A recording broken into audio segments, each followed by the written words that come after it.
김현정의 뉴스 쇼.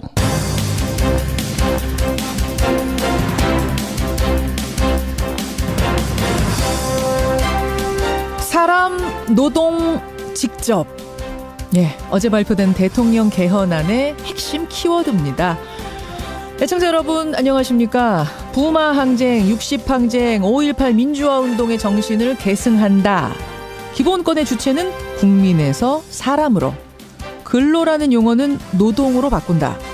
국민 소환제, 국민 발안제 등을 통해서 직접 민주주의를 강화한다. 이렇게 다 열거하기에는 주목되는 내용들이 많아서요. 오늘 1부에서는 이 개헌안을 만든 분 연결해서 조목조목 좀 짚어보죠. 하지만 개헌을 둘러싼 정치권의 공방은 갈수록 거칠어집니다. 한국당의 홍준표 대표는 이건 누더기 헌법이다. 개헌 투표하러 들어가는 의원은 제명 처리한다. 라고까지 했습니다. 글쎄요. 오늘은 농사가 시작된다는 춘분인데 지금 대구와 부산 등지에 폭설이 오고 있습니다. 대구는 10cm 폭설이 내린 아침인데요. 어째 우리의 개헌 논의를 보자니 꽁꽁한 겨울 상태. 몇 년째 겨울인 것 같아서 답답합니다. 김현정의 뉴스쇼 출발하죠.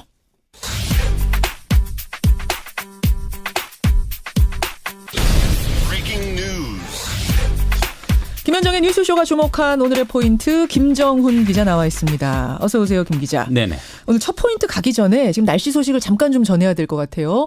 부산과 대구 등지를 중심으로 밤사이에 폭설이 내렸습니다. 네. 10cm 가까이 폭설이 내려서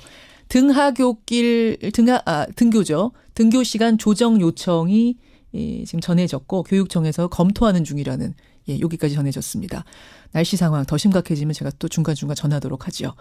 첫 포인트 뭡니까? 네, 기승전결 결국은 다스였습니다. 이명박 전 대통령의 혐의 말이죠. 네, 다스는 이 전 대통령의 것이라고 검찰이 결론을 내렸는데 그 다스가 이 전 대통령의 범죄 혐의 전반에 얽혀 있었던 것으로 드러나고 있네요. 구속영장 청구 사유에 따르면요.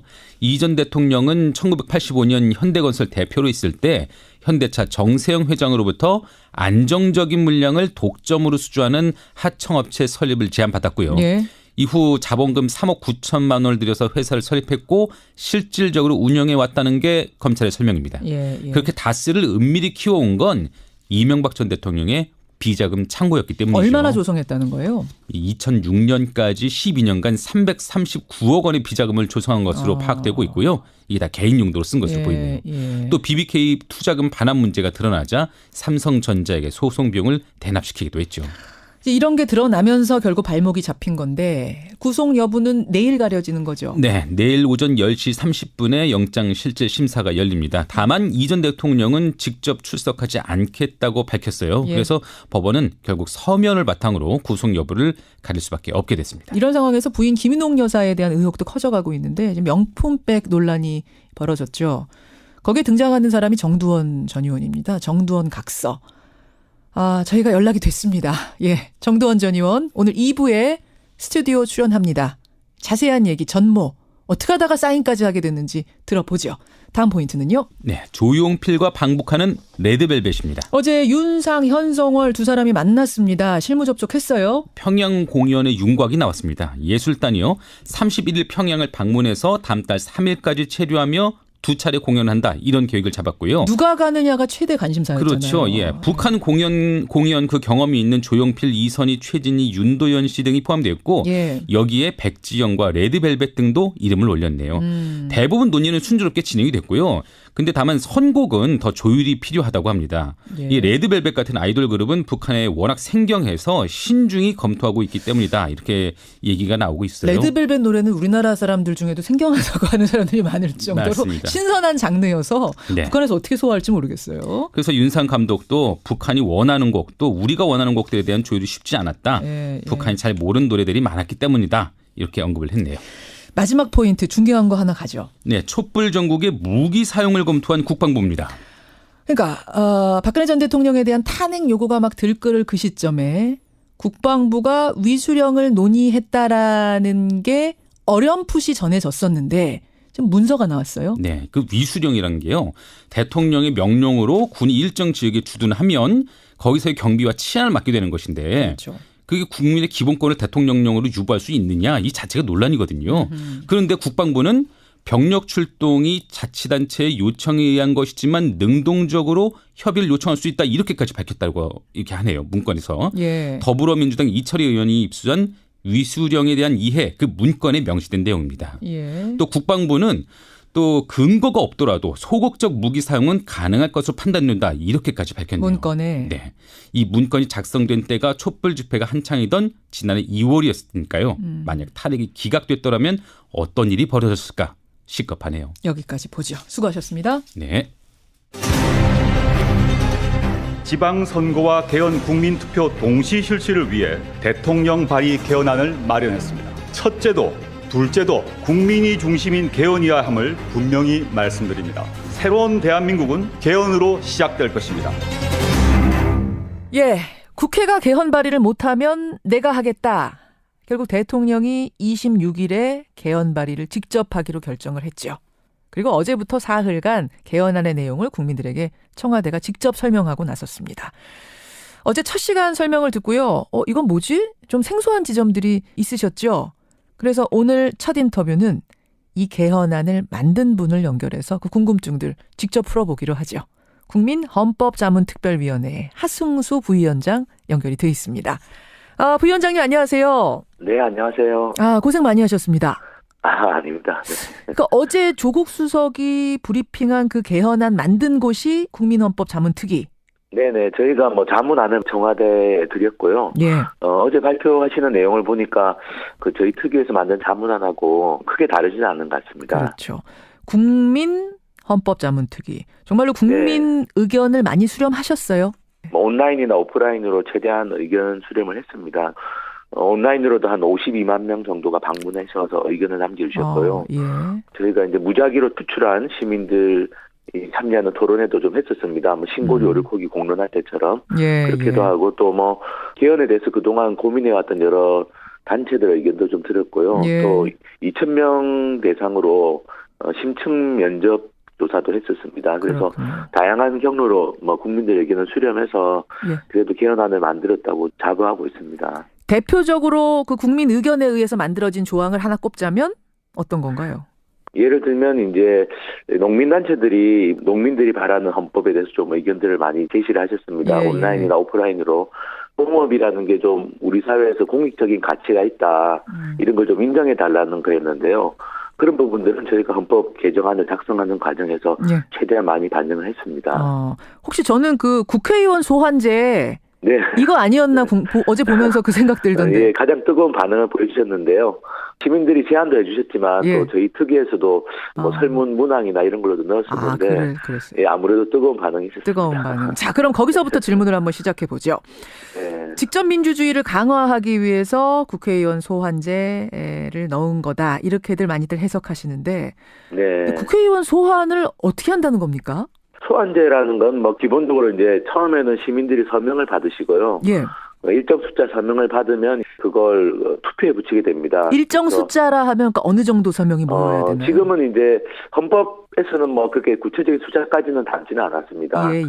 구체적인 건 법률로 정하게 되는데 지금 이제 지방자치단체 예를 든다면 유권자 한 10에서 20% 정도 서명을 받아가지고 이제 소환을 발의할 수가 있고요. 그러면 이제 투표를 해가지고 과반수가 찬성하면 소환이 되는 그런 구조입니다. 그래서 국회의원 국민소환제도는 헌법에 근거만 두고 세부적인 건 이제 법률로 정할 수밖에 없어서 그렇게 이제 만들게 될 것 같습니다. 법률로 정하는 거면은 그럼 국회에서 법률로 정하는 거라 국회의원들이 이거 굉장히 어렵게 만드시거나 아예 뺄 수도 있을 것 같은데요. 근데 소환 제도를 도입하는 건 명시되어 있기 때문에 만약에 개헌이 되면 어떤 형태로든 소환 제도는 만들어질 겁니다. 알겠습니다. 이제는 그럼 국회의원이라는 거 마음에 안 든다. 우리 세비 주기 아깝다 싶으면 국민이 지역구 국회의원이면은 지역구 민이 그렇습니다. 비례대표면 어떻게 합니까? 비례대표가 사실은 이 소환 제도 도입할 때 상당히 좀 어려운 부분이 있어서요. 지방의원도 비례대표는 지금 빠져 있습니다. 소환 대상에서. 그렇죠. 그래서 그거는 이제 아마 국회 입법 과정에서 좀 고민이 많이 필요할 것 같습니다. 알겠습니다. 국회의원 소환제. 또 하나는 역시 직접민주주의 강화 차원에서 마련된 국민발안제. 사실 국회가 가진 가장 큰 권한이 법률을 발의하고 통과시키고 이런 건데 입법권인데 네네. 그럼 국민도 이제 발의를 할 수 있는 거예요? 네, 그렇습니다. 국민발안제도가 아주 중요한 제도인데요. 예. 헌법 개정안도 국민들이 직접 발안할 수 있고 법률안도 발안할 수가 있습니다. 예. 사실 이제 우리가 30년 동안 개헌이 안 된 이유 중에 하나가 대통령이나 국회가 어떤 합의를 해서 헌법 개정안을 발의를 못해서 그런 건데요. 그렇죠. 국민발안제도가 도입되면 국민들이 원하는 헌법 개정안도 낼 수 있고 또 법률안 같은 경우도 지금은 뭐 100만 명이 서명해도 법적인 효력이 아무것도 없습니다. 예. 그런데 이제 앞으로 만약 국민발안제도가 도입되면 예. 국민들이 원하는 법안도 직접 안건으로 제출할 수 있게 됩니다. 이것도 유권자의 뭐 어느 정도가 서명해야 된다라는 기준 안 적혀 있습니까? 특위에서 낸 안에서는 예. 법률안은 유권자 한 40만 명 정도면 발안할 수 있도록 되어 있고요. 40만 명. 헌법 개정안은 120만 명. 이거는 뭐 워낙 중요한 사안이니까 예. 그 정도로 되어 있습니다만 뭐 요즘 청와대 청원 게시판도 20만 명 서명도 뭐 금방 돼요. 채워지는 그러면 40만 명이라고 해놓으면 이거 너무 남발되거나 이럴 가능성은 없을까요? 40만 명이 했을 때 이제 국회에서 안건으로 다루는 거기 때문에 다 예. 법이 통과되는 건 아닙니다. 아니니까. 근데 40만 명 정도가 원하는 내용이라면 그래도 국회에서 안건으로는 다룰 필요는 저는 있다고 생각하고요. 예. 그래서 기준은 한 40만 명 정도로 잡혀 있습니다. 그럼 지금 청와대 청원 게시판 보면 20만 명 서명하면 무조건 답을 하거든요, 청와대가. 네네네. 그럼 이 경우도 유권자의 40만 명, 유권자 40만 네네. 명이 서명을 하면 무조건 국회에서 일단 다뤄야 되는 건가요? 테이블 위에 올려야 되는 겁니까? 네네. 근데 법률안이기 때문에 뭐 법률안으로 성안이 되기 어려운 내용까지 그렇게 뭐 발언하기는 어렵습니다. 오남용에 대해서 우려하시는 분들이 있는데 저는 크게 걱정하지 않아도 될 거라고 생각합니다. 국회의원들이 조금 더 바빠지시긴 하겠네요. 네네. 예. 어제 개헌 설명회 첫 시간 후에 가장 관심이 뜨거웠던 부분 국회의원 소환제, 국민발안제부터 먼저 짚어봤습니다. 네네. 다시 얘기를 좀 앞으로 돌려보죠. 개헌 헌법의 전문. 기존 헌법에는 4.19 혁명만 명시가 돼 있는데 이 네네. 개헌안에는 부마항쟁, 5.18 민주화운동, 60항쟁을 거기에 추가한다는 거죠? 네네, 그렇습니다. 어떤 의미입니까? 이게 뭐 우리나라가 이제 뭐 당연히 그 국민 주권을 선언하고 있고 민주공화국이라고 되어 있는데요. 예. 사실 이제 우리 헌법에 보면 지금은 3.1 운동이나 4.19를 통해 가지고 그동안 이제 국민들이 민주주의를 지켜왔다는 것, 또 이 나라의 자주성을 지켜왔다는 것을 이제 명시하고 있는데요. 예.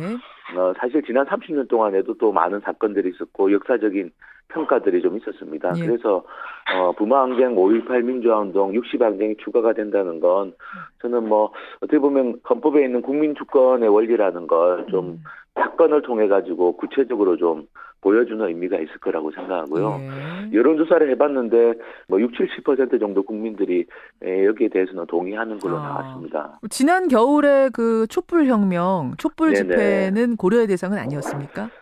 논의는 했는데 아직까지는 너무 최근의 사건이라서 예. 포함시키지 않는 걸로 그렇게 판단을 했었습니다. 아직 뭐 국정농단이 재판 중이기도 하고 이런 것들이 네네. 고려가 알겠습니다. 또 하나 주목되는 게 이제 공무원의 노동 3권 보장한다는 내용입니다. 네네. 노동 3권이라면 여러분 아시다시피 단결권, 단체 교섭권, 단체 행동권. 네. 그러니까 공무원이나 교사도 이제부터는 단체 행동권, 파업을 할 수 있다 이런 얘기죠. 이게 이제 지금 헌법에서는 이제 예외적으로 공무원들은 노동상권을 가지는 걸로 되어 있었는데요. 예. 이번 개정 헌법에서는 이제 원칙적으로는 가지되 법률로서는 제한할 수 있도록 그렇게 되어 있는 겁니다. 그래서 뭐 그게... 한꺼번에 다 되는 건 아니고요. 예. 큰 틀의 원칙만 정하는 거라서 예외적으로 허용하던 걸 좀 원칙적으로 허용하는 거고요.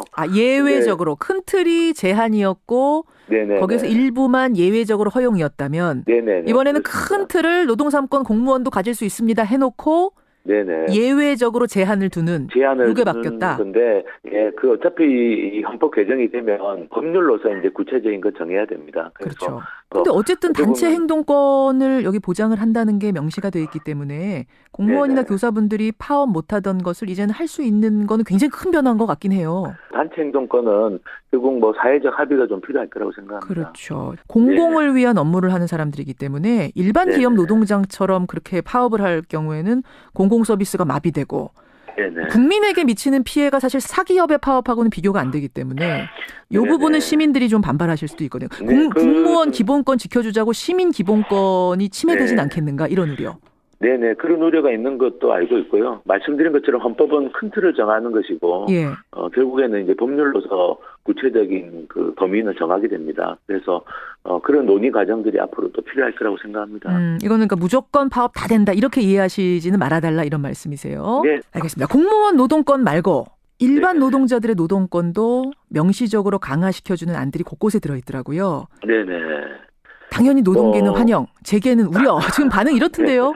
동일가치 노동, 동일임금 조항이 들어가는 것이 이번에 포함이 되어 있습니다. 근데 사실 이거는 뭐 좀 공정한 사회를 만든다는 차원으로 이해할 수 있을 것 같습니다. 왜냐하면은 똑같은 가치의 노동을 하면 똑같은 급여를 받는다는 건 굉장히 상식적인 이야기인데 그게 워낙 지금 잘 안 지켜지다 보니까 이거는 뭐 큰 틀의 원칙을 좀 정한다고 볼 수 있고요. 원칙의 문제.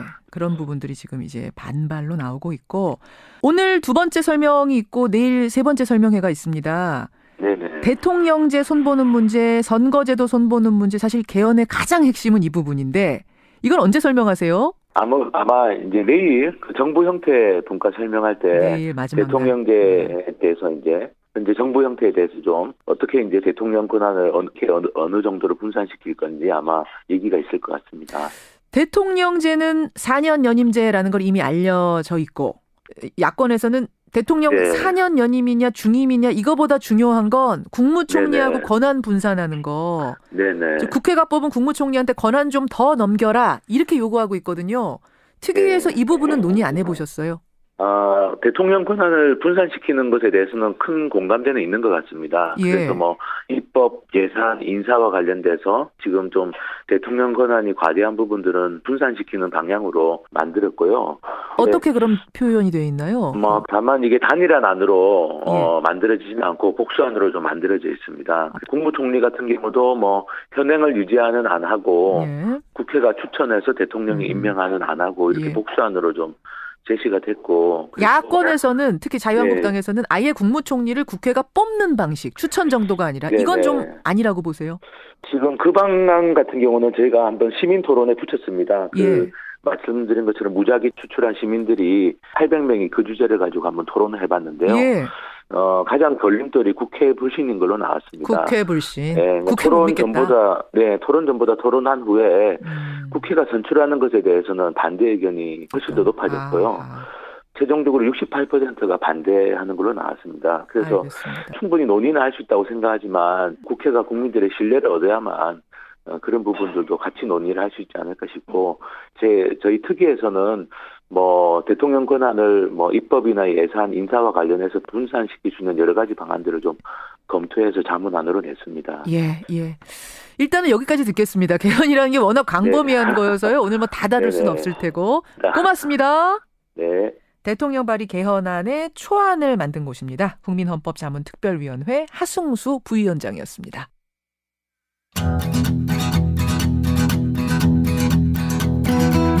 김현정의 뉴스쇼는 청취자 여러분의 참여로 이루어집니다. 트위터, 페이스북, 레인보우 게시판, 그리고 단문 50원, 장문 100원의 유료 문자 샵 1212, 우물정 1212 통해 참여하실 수 있습니다. 김현정의 뉴스쇼, 여러분과 함께 만듭니다. 김성환의 행간 시사평론가 김성환 씨 나오셨습니다. 어서 오십시오. 네, 안녕하세요. MB 구속영장 결국 청구됐어요. 네, 맞습니다.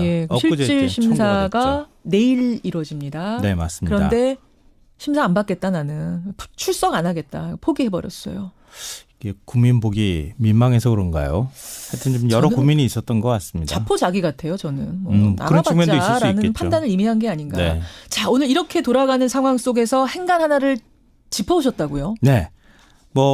예측이 하나 맞아떨어졌다고 해야 되나요? 제가 검찰이 구속영장 청구할 거라고 말씀드렸잖아요. 100%다 그러셨는데 다 그렇게 생각한 것 같아요. 맞습니다. 근데 특별히 칭찬을 하기에는. 근데 문제는 타이밍이었어요. 근데 엊그제 영장 청구 못하는 거 아니야라는 얘기가 나올 정도로 영장 청구 시각이 굉장히 늦어졌습니다. 검찰의 시간을 늦추다가 일감마감 1시간을 채 남지 않은 시각에 영장을 접수를 했거든요. 그래서 오늘 행간에서는 검찰 구속영장 청구가 늦어진 이유, 그 배경을 좀 살펴볼까 합니다. 왜 청구했느냐 그 행간 뭐 이런 게 아니라 영장 청구 시각이 예상보다 늦어진 이유. 네.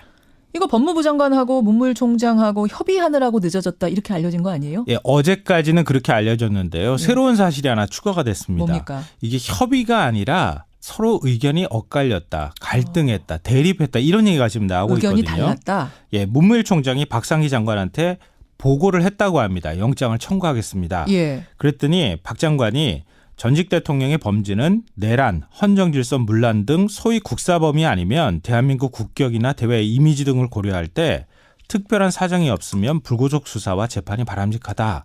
이런 의견을 냈다는 거예요. 법무부 장관은 그러니까 불구속 쪽으로 의견을 냈다? 네. 그런데 문 총장은 사안이 중대하고 증거인멸 가능성이 커서 구속영장이 불가피하다 이런 의견을 내서 예.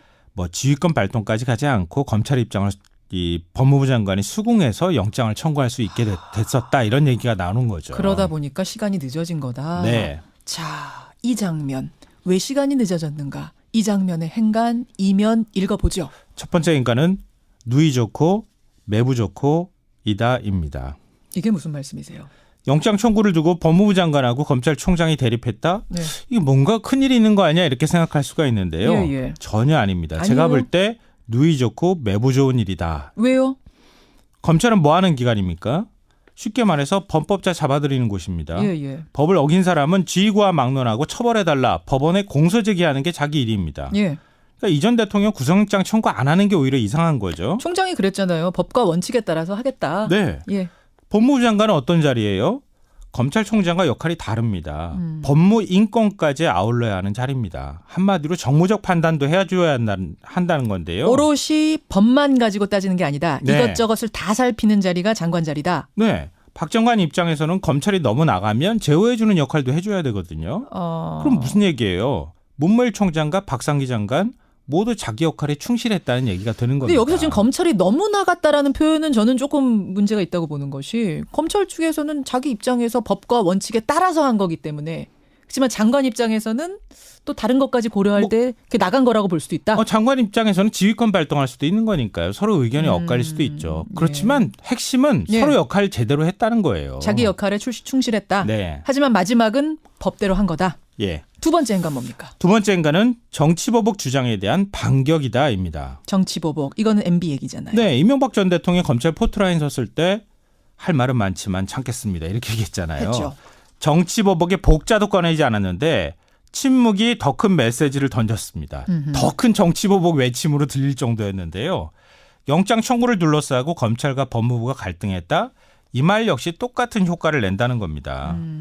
검찰 정치보복으로 지금 수사하는 거 아닙니다. 우리 이렇게 독립적으로 수사하고 법무부 장관과 갈등 벌일 정도로 우리가 지금 이렇게 하고 있습니다. 이런 메시지를 검찰이 던지려고 했다는 겁니다. 이 얘기를 흘린 주체도 검찰일 가능성이 매우 높다고 봅니다. 그렇군요. 마지막 행간은 뭔가요? 마지막 세 번째 행간은 박종철 열사 아버지 찾아간 문무일총장을 주목해야 한다입니다. 문무일총장이 찾아갔어요. 네. 근데 구속영장 청구 후일담이 공개된 바로 그날 문무일총장이 박종철 열사 아버지를 찾아갔어요. 그거와 구속영장 청구하고는 무슨 관계가 있을까요? 지난달에 이미 한번 비공개로 찾아갔다 그래요. 예. 이번에 또 공개적으로 찾아간 겁니다. 예. 왜? 공수처 설립, 검경 수사권 조정이 걸렸기 때문이죠. 이 전 대통령 구속영장 청구 후일담을 공개한 것도 정치보복이 아니었다고 강조한 것도 법무부 장관과 우리 이렇게 대립했다고 공개하는 내용도 사실은 이런 맥락에서 검찰은 인권도 고려하고 타 모든 것들을 고려하고 있습니다. 이런 검찰입니다라고 보여주려고 하는 행보다 이렇게 보인다는 거죠. 던지는 것이다. 네. 그래서 이 타이밍 늦어진 것에 대한 게 지금 언론 보도가 나온 거다. 네, 맞습니다. 그런 행간이군요. 김성환 씨 수고하셨습니다. 네, 고맙습니다. 지금 남부지방에 눈이 많이 오는 모양입니다. 여기저기서 제보들이 들어오고 있는데요. 교통 상황도 안 좋네요. 운전 조심하시고요. 2부 정두원 전 의원과 함께 오겠습니다.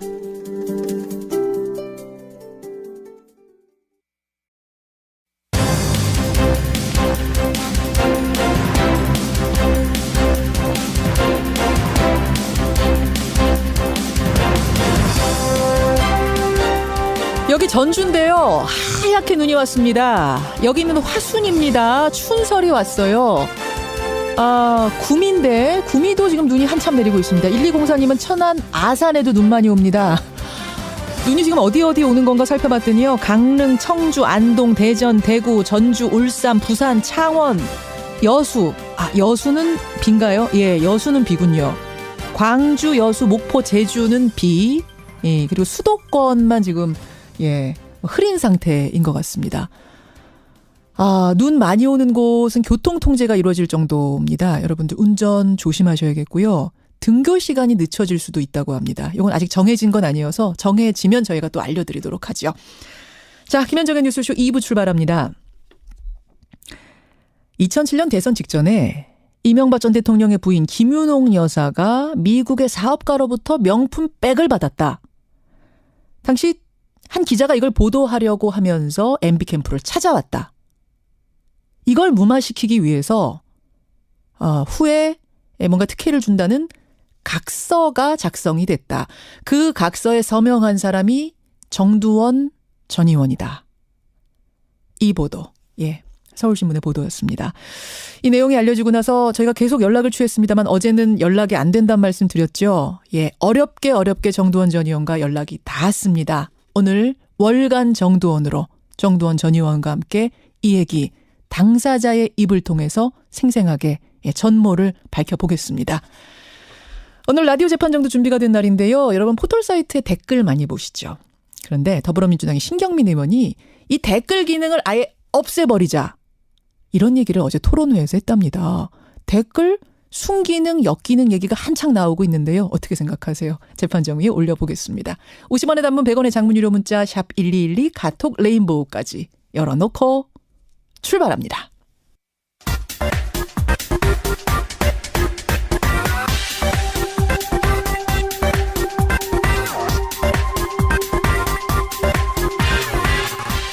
방송만 나갔다 하면 화제가 되는 시간이죠. 뉴스쇼의 핵심 코너입니다. 우리 정치 한 달 앞을 내다보는 시간 월간 아무개. 오늘은 월간 정두원 편입니다. 오늘도 정두원 전 의원 나오셨어요. 어서 오십시오. 네, 안녕하세요.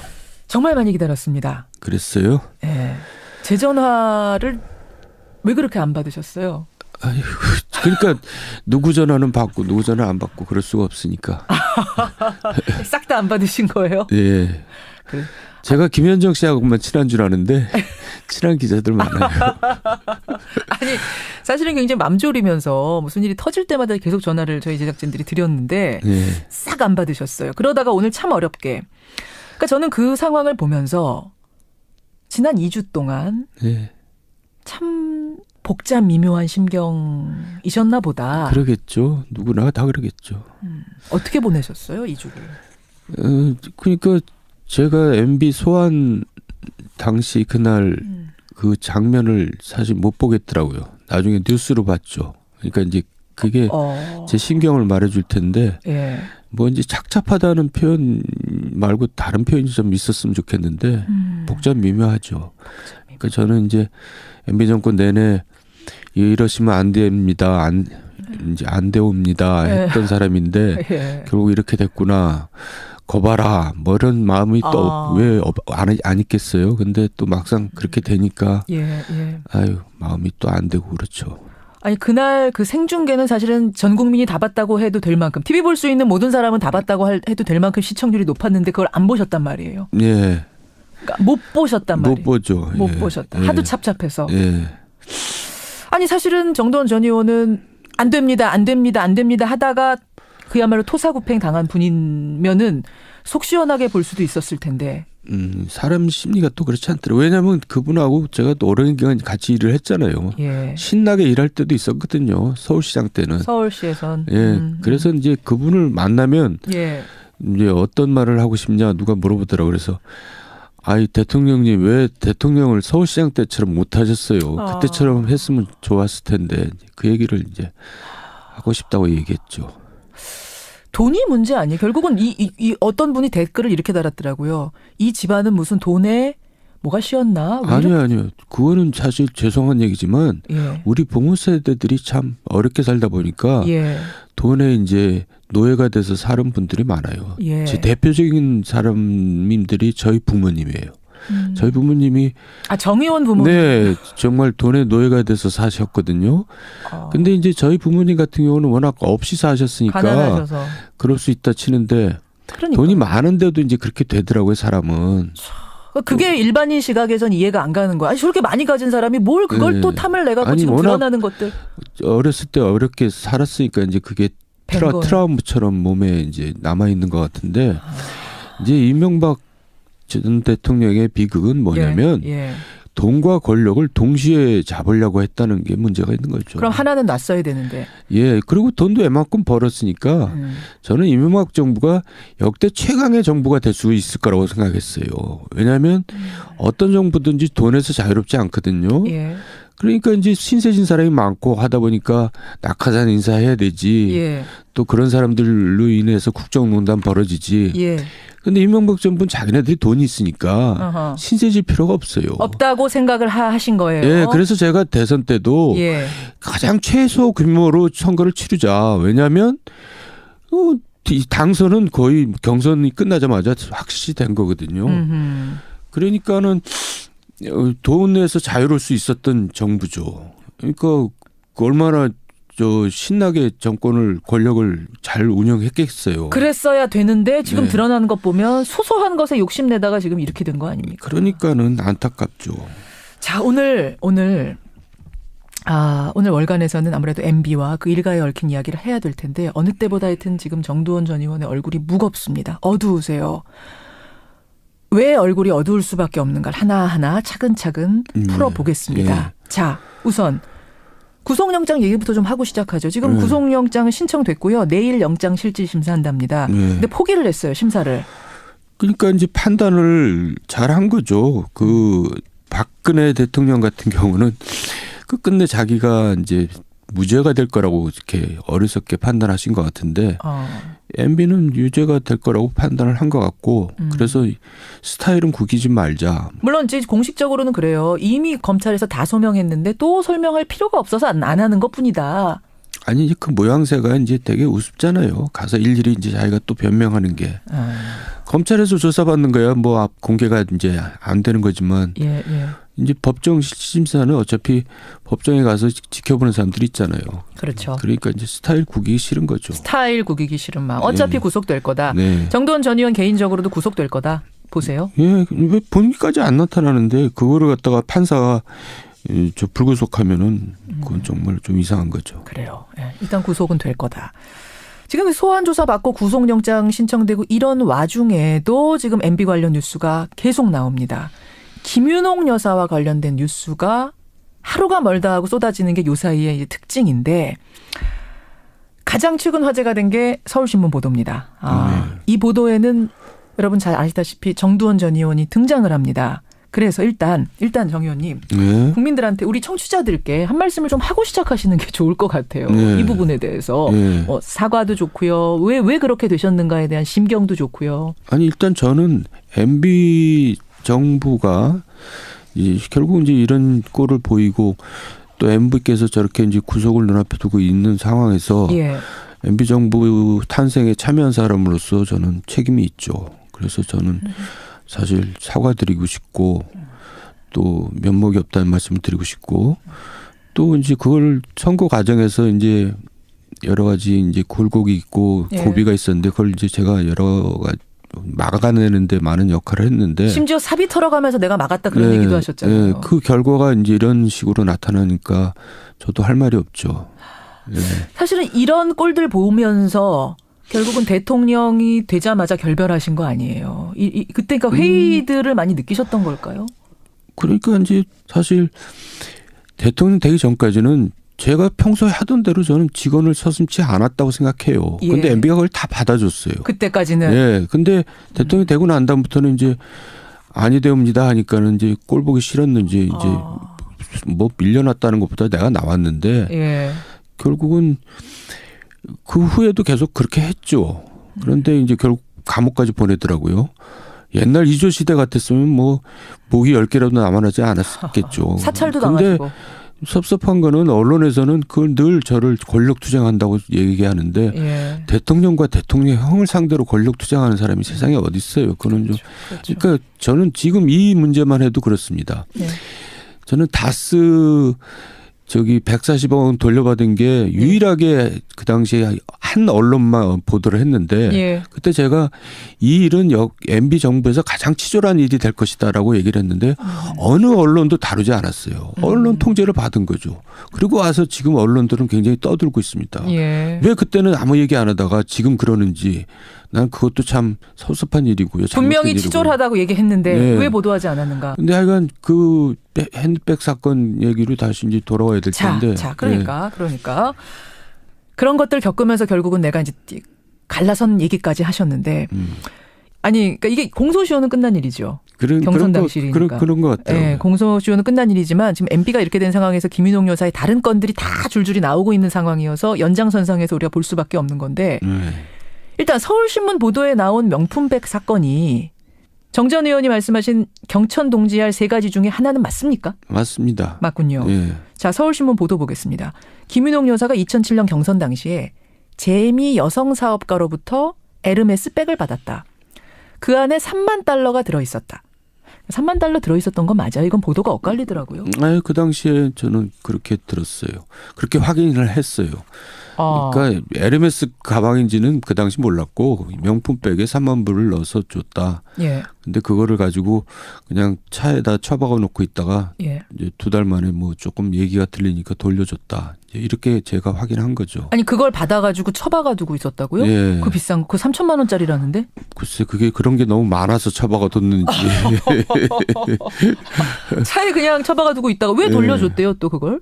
뭐 좀 말이 나오기 시작했겠죠. 아 수근수근. 근데 말이 나오기 시작한 게 벌써 저한테도 찾아왔으니까 말이 나오지 않았겠어요? 말이 들어왔으니까. 네. 누구한테서 말 들으셨어요?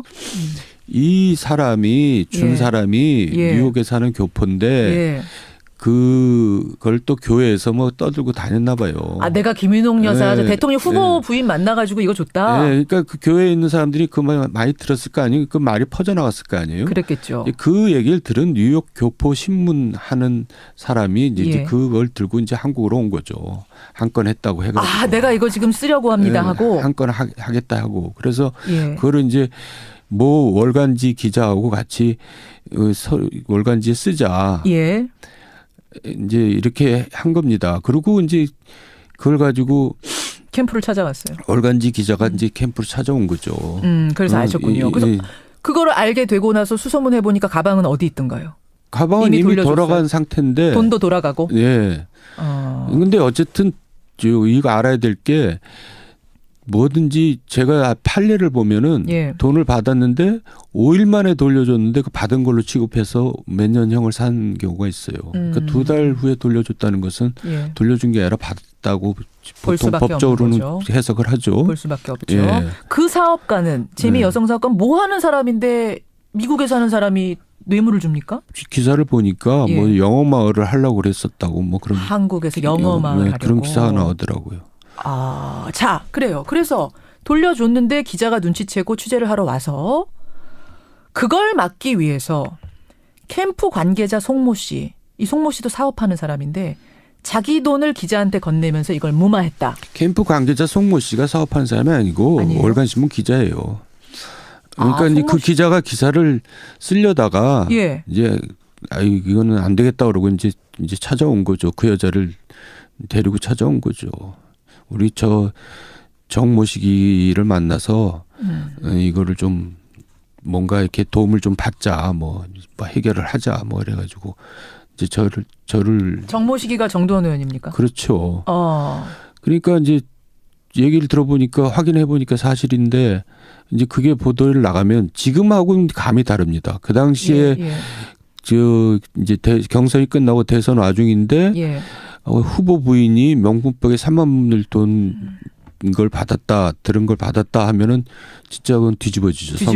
선거판이 완전 흔들리죠. 그래서 제가 이제 이건 등에서 식은땀이 나더라고요, 정말. 그래서 이제 그 여자를 붙잡고 통사정을 하고 원하는 게 뭐냐. 그랬더니 이제 자기 뭐 사업 도와달라. 그리고 자기가 뭐 MB 캠프에서 못 받은 돈이 있다. 뭐 9천만 원 일을 했는데 5천만 원밖에 못 받았다. 그래서 내가 이제 그렇게 한 사람한테 확인해 보니까 뭐 얼버무리더라고요. 자기가. 잠깐만요. 제가 다시 한번 정리하겠습니다, 여러분. 그러니까 재미 여성 사업가가 재미 교포가 나중에 차후에 영어 마을 하고 싶어갖고 김윤옥 여사한테 핸드백하고 3만 달러를 줬어요. 근데 이거를 2달 만에 이게 문제가 되기 시작하자 다시 돌려줬습니다. 그랬는데 캠프로 재미 신문의 기자와 한국 월간지 기자가 손을 잡고 찾아옵니다. 정의원을 찾아옵니다. 네. 우리 이런 거 지금 쓰려고 한다. 네. 그러면서 쓰려고 하는데 사실은 내가 이 캠프에서 그러니까 일종의 협박을 하는 거죠. 홍보를 해서 한 9천만 원 받을 게 있는데 4천만 원을 못 받았어요. 이렇게 그 얘기를 같이 하는 거예요. 네. 기사를 한 손에 들고 네. 돈 주시오. 이거 같이 하는 거예요. 네. 그럼 그 4천만 원은 줘야 될 돈을 왜 안 줬답니까? 누가? 그거는 그냥 급하니까 이제 그냥 확인도 제대로 안 하고 줬어요. 근데 그거 4천만 원을 그러니까 정의원 돈으로 일단 주셨어요. 못 받았다니까 이거 내 돈 가져가시오 하고. 예. 그리고 이제 그거보다 더 큰 걸 요구한 거죠. 자기 정권 잡으면 확실시 되니까 자기 이제 일을 몰아서 도와달라. 그게 바로 지금 정두원 각서입니까? 예. 근데 이제 말도 안 되는 각서죠. 그게 무슨 효과도 없는 각서인데. 제가 한번 각서를 보겠습니다. 각서에 뭐라고 써 있냐면 이 회사의 업무 효율성을 위해 차후 물량을 우선적으로 배정해 준다 하고 사인하셨어요. 근데 이제 이게 당선 후 뭐 이런 건 없습니다만 물량을 우선적으로 배정해 준다라는 말이 써 있더라고요. 그래요. 예. 그러니까 그 각서는 각서로서 효력도 없는 거고 그냥 뭐 무마용으로 그냥 써준 거죠. 협박을 한 겁니까 그럼 그때? 그게 협박이지 뭐. 기사 한 손에 들고선 협박하겠다. 예. 근데 거기서 이렇게 박차고 야 이거는 아니다 이렇게 할 수는 없었어요. 저는 선거에서 가장 책임 맡고 있는 사람인데 그 선거에서 이기는 일이 제 일인데 선거에 질 일이 생겼는데 그걸 막아야지 그걸 놔두는 게 그게 제 할 일은 아니죠. 그 당시로서는 그 판단을 할 수밖에 없었겠지만 지금 와서 멀리서 생각해 보면 그때 이게 차라리 판이 깨졌어야 된다 이런 생각. 하는 거 아닙니까? 국민들은 지금 그 생각 하는 건데요. 그걸 역사적인 일이니까 그걸 어떻게 쉽게 얘기하겠어요. 자, 그러면 하여튼 그렇게 갖고 이제 각서 쓰고 돌려보냈어요. 네. 그다음에 진짜 대통령이 된 후에 그 사람들한테 특혜가 갔습니까? 안 갔죠. 안 갔어요? 아니, 갔는지 안 갔는지 모르겠어요. 이제 갈라서신 후니까. 그 후로는 제가 이제 모르는데 그 후까지 그 일간신문에서 서울신문에서 기사를 썼더라고요. 뭐 특수수사대 수사도 하고 또 그 여자들을 뭐 어떻게 처리했는지까지는 이제 밝혀지지 않고 있는데 뭐 앞으로 또 밝혀지겠죠. 그 이 일련의 사건들을 MB도 당시 알았습니까? MB는 몰랐을 것 같아요. 왜요? 제가 그 당시 그 확인을 여사 쪽으로 확인을 했기 때문에. 그러니까 제가 그날 밤인데 이렇게 왔길래 놀라서 일단 사실 확인을 해야 되잖아요. 그렇죠. 그래서 이제 전화를 했죠. 김윤옥 여사한테. 그쪽 측에. 예. 더 솔직히 얘기할게요. 사위한테 전화를 했어요. 이상주 씨한테. 이거 이런 일이 있는데 한번 확인해 봐라.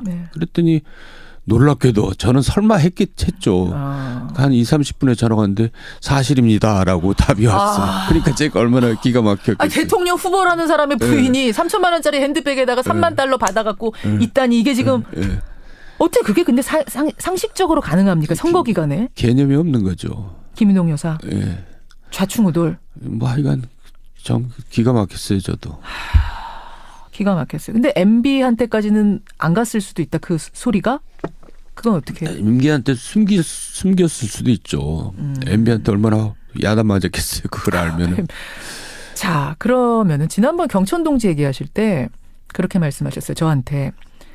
그 일 때문에 대통령이 되고 난 후에도 고생을 했다. 영향을 아니 끼쳤다. 이제 그 사람들이 이제 저를 찾아왔어요. 약속대로 이제 정권을 잡았으니까 도와달라. 대통령 되고 난 후에 찾아왔어요. 그래. 그러면서 이제 제가 그랬죠. 알다시피 나는 지금 개털이다. 난 이미 손 털었다. 그쪽이라. 그러니까 내가 무슨 도움이 되겠냐. 그래도 저기 막 도와달라 그러길래 이제 당시 문체부 차관한테 이제 한번 가봐라. 내가 전화를 해놓을 테니까. 그때가 언제쯤입니까? 그러면 당선되고 정권 초니까요. 정권 초기에. 몇 월쯤으로 기억하세요? 봄, 여름, 가을, 겨울. 그 신재미 차관한테 갔더니 신재미 차관이 이제 적당히 해서 돌려보냈더라고요. 어떻게 해서요? 아니, 그러니까 그건 뭐 일을 어떻게 주겠어요. 그러니까 이거는 다 경쟁 입찰하는 거니까 특별히 줄 수 없다 이렇게 보냈죠. 그런 다음에 이제 이 사람들이 이 서울신문 기사에 의하면 청와대로 찾아갔더라고요. 청와대로. 근데 각각 찾아갔어요. 그 인쇄업자도 찾아갔고 예. 그 백을 준 여자도 찾아가고. 그래가지고 이제 김인웅 여사를 만나겠다 뭐 그랬다고 기사를 봤어요. 그때도 그러니까 협박이 이미 돈은 돌아간 상황이지만 계속 그거 갖고 협박하는 거군요. 예. 김인웅 여사 찾아간 다음엔 어떻게 됐는지는 모르고요. 뭐 왜 찾아왔냐? 하여간 일단 내가 찾아왔다고 전해라. 그랬더니 뭐 차를 보냈다. 저 영부인 쪽에서 뭐 그런 얘기도 있고 뭐 특수수사에서 일단 수사를 받았다. 뭐 그런 얘기도 있고 뭐 모르겠어요. 자, 그래요. 경천 동지할 일 여러분 뭐 이 정도 갖고 경천 동지야라고 하실지 모르지만 여러분 이게 지금 대선이 그 당시예요. 라면 그렇게 될 수가 있었죠. 개념 없이 후보의 부인이 영어마을을 하게 해주세요라는 사람한테 돈을 받았다, 백을 받았다. 이거는 경천 동지할 일. 왜냐하면 대통령이 바뀔 수 있는 일이었기 때문에 지금 그 말씀을 하시는 겁니다. 이 명품백 사건 말고도요. 지금 김유동 여사가 걸린 것이 뭐 성동조선으로부터 회사회생 도와달라는 취지로 뇌물 받았다. 국정원 특활비 10만 달러 받았다는 사람도 김 여사고, 이팔성 전 우리금융회장으로부터 4억 6,500만 원 받은 사람도 김 여사, 다스의 법인카드로 4억 원 쓴 사람도 김 여사. 이건 다 대통령 당시에 벌어진 일들. 이거 말고도 더 있습니까? 김 여사는 뭐 별도로 움직였기 때문에 제가 아는 사항은 없고요. 물론 거기도 돈이 필요했겠죠. 움직이니까. 후보인데 후보랑 거의 비슷하게 움직이잖아요. 그렇죠. 이 대선 대통령 되고 나서 받은 돈들 보면은 되기 전에도 꽤 많이 뭐가 있었겠다라는 생각이 막 합리적인 의심이 들어서요. 그때는 실제로 돈이 필요할 때니까요. 선거. 근데 이제 아까도 얘기했지만 자기네들이 돈이 많은데 그 돈 쓰면은 신세 질 필요가 없잖아요. 그러니까요. 그러고 나서 대통령 돼서 얼마나 떵떵거리면서 대통령 할 수 있겠어요. 근데 왜 그걸 안 했을까요? 왜 자기 돈도 만들어서? 그러니까 돈과 권력을 같이 동시에 걸머쥐으려고 했던 게 이제 큰 잘못이죠. 그러니까 아까 우리 국민들이 지적한 것처럼 정말 돈에 뭐가 씌이지 않고서야 어떻게 그런 판단을 하느냐. 돈 있는 사람들이. 그러니까 돈이 일종의 신앙인 거죠. 돈에 노예가 되어 있는 거죠. 그거 언제 다 씁니까? 자, 그래요. 자, 경천 동지 3가지 중에 한 가지는 어쨌든 이렇게 밝혀졌습니다. 그러면 나머지 2가지도 김윤옥 여사 관련된 겁니까? 그건 그렇지 않아요. 그리고 지금 이제 차고는 넘칩니다. 그런데 여기서 뭐 2가지까지 또 뭐 얘기해가지고. 아니, 어차피 역사 앞에서 이제는 정말 내가 진실을 말하는 것만이 국민들을 위해서 할 수 있는 최선이다, 사죄다 하고 지금 진실을 밝히기 시작하신 거니까 기왕 밝히시는 김에 뭐 하시죠, 그냥 시원하게. 지금 MB 이제 구속을 눈앞에 두고 있는 시점에서 거기서 더 이상 제 입으로 뭘 유해를 가한다는 것은 그건 이제 더 이상 할 일이 아니라고. 너무 생각합니다. 착잡해서. 네. 뭐 김윤옥 여사 관련된 건 하여튼 아니에요? 2개가? 네, 아닙니다. 아니에요. 네. 그것도 경천 동지할 일은 맞습니까? 뭐 제 생각인지도 모르죠. 그만하죠. 그래요. 예. 참. 검찰은 지금 김 여사 소환 가능성에 대해서는 결정한 바 없다 이런 입장인데 어떻게 보세요? 그러니까 지금까지 예를 들어서 대기업 같은 경우도 가족을 같이 구속하는 경우는 거의 없어요. 그냥 불구속 수사하죠. 그렇죠. 그렇게 하겠죠. 왜냐하면 부인까지 같이 만약에 구속이 되는 사태가 벌어지면 굉장히 역풍이 불 거예요. 그거는 또 이제 또 정치적으로 전략적으로 판단해 볼 문제죠. 예, 알겠습니다. 정도현 전 의원과 오늘 함께했습니다. 사실은 이거 말고도 뭐 제가 개헌 얘기도 좀 해야 되고 지방선거 얘기도 해야 되는데. 그러니까요. 월간 정도원이 아니라. 오늘은 그러게 MB 정도원 뭐 이렇게 돼버린 것 같아서 오늘 사실은 정도현 전 의원 제가 월간으로 계속 만났지만 오늘 가장 어두우세요. 아니 제가 월간이니까 나왔지 안 나왔을 텐데. 하여간 저도 하여간 요새 어쨌든 그 정권을 아까도 얘기했지만 탄생하는데 일조했던 사람이니까 책임을 지고 자숙하고 있어야죠. 그래요. 우리 청취자들께는 어려운 상황, 입이 안 떨어지는 상황이지만 진실을 말씀드려야겠다는 생각으로 오늘 걸음해 주셨습니다. 감사드리고요. 네. 표정 좀 피세요. 제가 뭐 딱히 드릴 말씀은 없고 기운 좀 내시기 바랍니다. 네, 감사합니다. 다음에 뵙겠습니다. 고맙습니다. 네, 수고하셨어요. 월간 정두원이었습니다.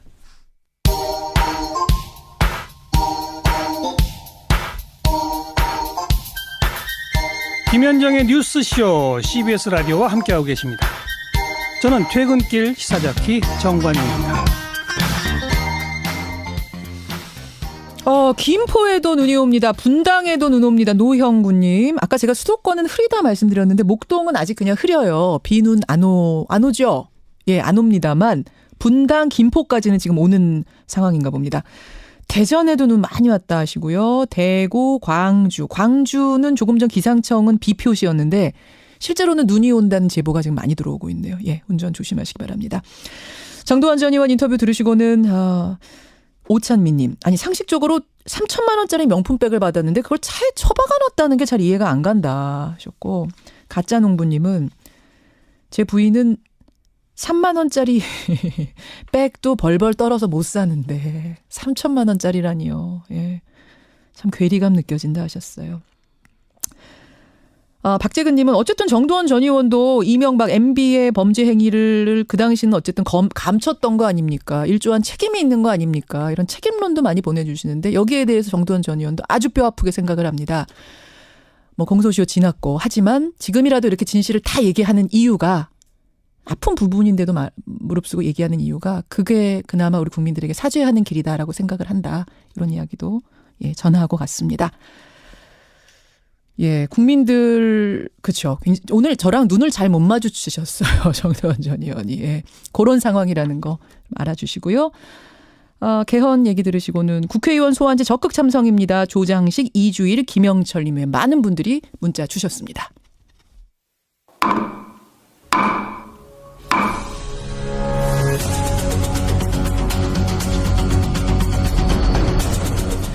뉴스쇼 수요일의 코너입니다. 라디오 재판정.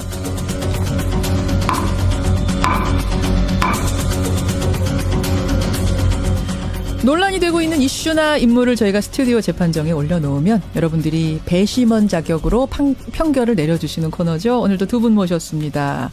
수락관 상궁 노영희 변호사님 어서 오십시오. 네, 날이면 날마다 오는 게 아니야. 수요일에만 온단 말이야. 수요일에는 라디오 재판정에 간다. 노상궁 문안드립니다. 잠깐만요. 아니 왜 이러세요? 제가 열심히 했는데 무한함을 무릅쓰고. 와, 연기를 제가 오면서 연습할 것 같습니다. 상상 그 이상이네요. 아니 마이크 들어오기 전까지 굉장히 진지하게 막 원고 검토하고 계시던. 인상 쓰고 계셨어요 좀 전까지. 그러니까. 와, 이거는 거의 뭐 아카데미 여우주연상에 올려야 될 만큼 훌륭한 연기력. 좀 보내주십시오. 대단. 백 변호사님 굉장히 부담스러우시겠네요. 저는 따라가지 않습니다. 괜히 따라가다가 이거는 제가 안 하는 이만 못하게 되기 때문에 저는 따라가지 않겠습니다. 수락강 마당새 네, 백성근 변호사입니다. 사실 토요일이면 프로야구가 개막하는데 오늘 눈이 오네요. 이제 좀 빨리 좀 따뜻해졌으면 좋겠네요. 선수들 다치겠어요. 야, 이게 무슨 일인가 싶을 정도로 지금 눈이 많이 오는데 부산 뭐 폭설이 온다 그러는데 서울은 안 오는데. 그러게 말입니다. 의왕도 눈이 지금 하나둘 내리기 시작한다고. 임지선님, 제주 쪽도 지금 눈이 오기 시작합니다. 진영준님, 많은 분들이 문자 주시는데요. 자, 춘분에 오늘 함께하고 있습니다. 라디오 재판정. 그나저나 MB가 뭐 지금 영장 실질심사 내일 시작하는 마당에 우리 법조인 두 분이 나오셨으니까 간략하게만 여쭐게요. 지금 영장 실질심사 포기했거든요. 포기는 아니에요. 엄밀하게 말하면 불출석이죠. 불출석. 변호사는 그게 그거 나가니까. 아니에요? 그게 그거 아니에요? 그래도 이제 원래 변호사까지 안 나가는 게 이제 포기죠. 그러니까 아무것도 안 하는데 사실 저는 이것도 가능한지도 솔직히 잘 모르겠어요. 이게 형사 재판의 일종인데 민사처럼 변호사가 대리하는 것도 좀 이상하고. 그러네요. 형사는 본인이 직접 나가던가 아니면 포기를 해야 되는데 또 이게 그런 딜레마가 있는 거예요. 만약에 변호사도 안 나가면 영장실질심사의 포기는 보통 대부분이 어떻게 느끼냐면 그냥 인정하는구나. 로 느껴요. 그러니까 그거는 아니다라는 걸 보여주기 위해서 변호사는 출석을 하겠다라고 밝힌 겁니다. 그렇지만 일종의 특혜네요. 이거는 전직 대통령. 전 이해가 안 돼요. 사실 이 부분은. 네. 구속이 됐다 칩시다. 그러면 구속되고 나서 박근혜 전 대통령 같은 경우에는 조사 제대로 안 받았죠. 그렇죠. 안 받았죠. 검찰이 나오라면 구속된 의미도 없을 만큼 안 받았는데 이명박 대통령은 그럼 어떻게 할까? 사실 이거는 좀 예견된 수순인데요. 처음에 그 영장 청구 여부 결정된 다음에 비서실명의로 나온 내용들을 보면 이제 검찰을 굉장히 비판을 하죠. 그리고 이제 쉽게 말해서 검찰이랑 더 할 얘기 없다. 나 법원에 가서 진실을 밝혔다 이런 얘기를 하고 있어요. 예. 그 일환으로 첫 번째가 영장실질심사 불출석입니다. 나 검찰에서 얘기 다 했는데 뭘 내가 또 나가서 또 시시콜콜 얘기를 다 하느냐. 그 말씀은 구속이 된다 한들 검찰 조사 안 받을 거다. 당연히 안 받는 거죠. 이거는 박근혜 전 수순이에요. 대통령 수순으로 갈 것이다. 그래서 아마도 박근혜 전 대통령처럼 검찰에서 이제 구치소로 방문 조사 갈 가능성이 많아요. 만약에 구속이 된다면 방문 조사를 갈 때도 박근혜 전 대통령과 마찬가지로 입 다물 거다. 네, 입 다물고 아무 얘기도 안 할 가능성이 지금 현재는 90% 이상입니다. 그냥 가능성입니까? 노 변호사님 뭔가 그쪽 법조계에서 들리는 얘기도 있어요? 그런데 그쪽 변호사님들이 사실 의견이 달라요. 변호사님들이 몇 분 계시는데 그중에 이제 이렇게 강경한 의견을 내시는 분이 계세요. 그분이 이제 아예 지난번 그 검찰에서 3월 14일 날 출석해서 조사받았던 거 그것도 나가지 말았어야 된다. 그런 변호사 이런 얘기 하시고 변호인단 중에 MB. 그리고 또 이번에 당연히 영장실질심사 나가봤자 의미도 없는데 왜 나가느냐 이런 얘기 하시고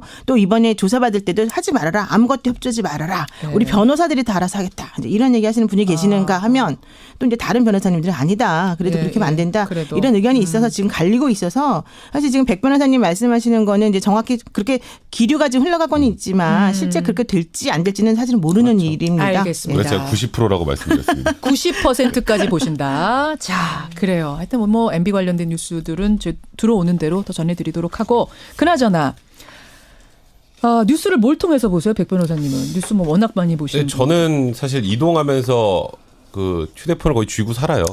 휴대폰을 쥐고 산다는 의미는 이제 다 포탈을 통해서 검색을 한다는 거고 거의 실시간으로 뭐 굉장히 속보도 많이 들어오고 하니까요. 그거 확인하기 위해서는 사실 핸드폰을 끼고 살 수밖에 없죠. 노 변호사님, 그럼 자연스럽게 그 밑에 달린 댓글들도 보시죠? 사실 잘 안 봐요. 그러세요? 저는 열심히 봅니다. 저는 댓글 잘 안 봅니다. 댓글 왜 안 보세요?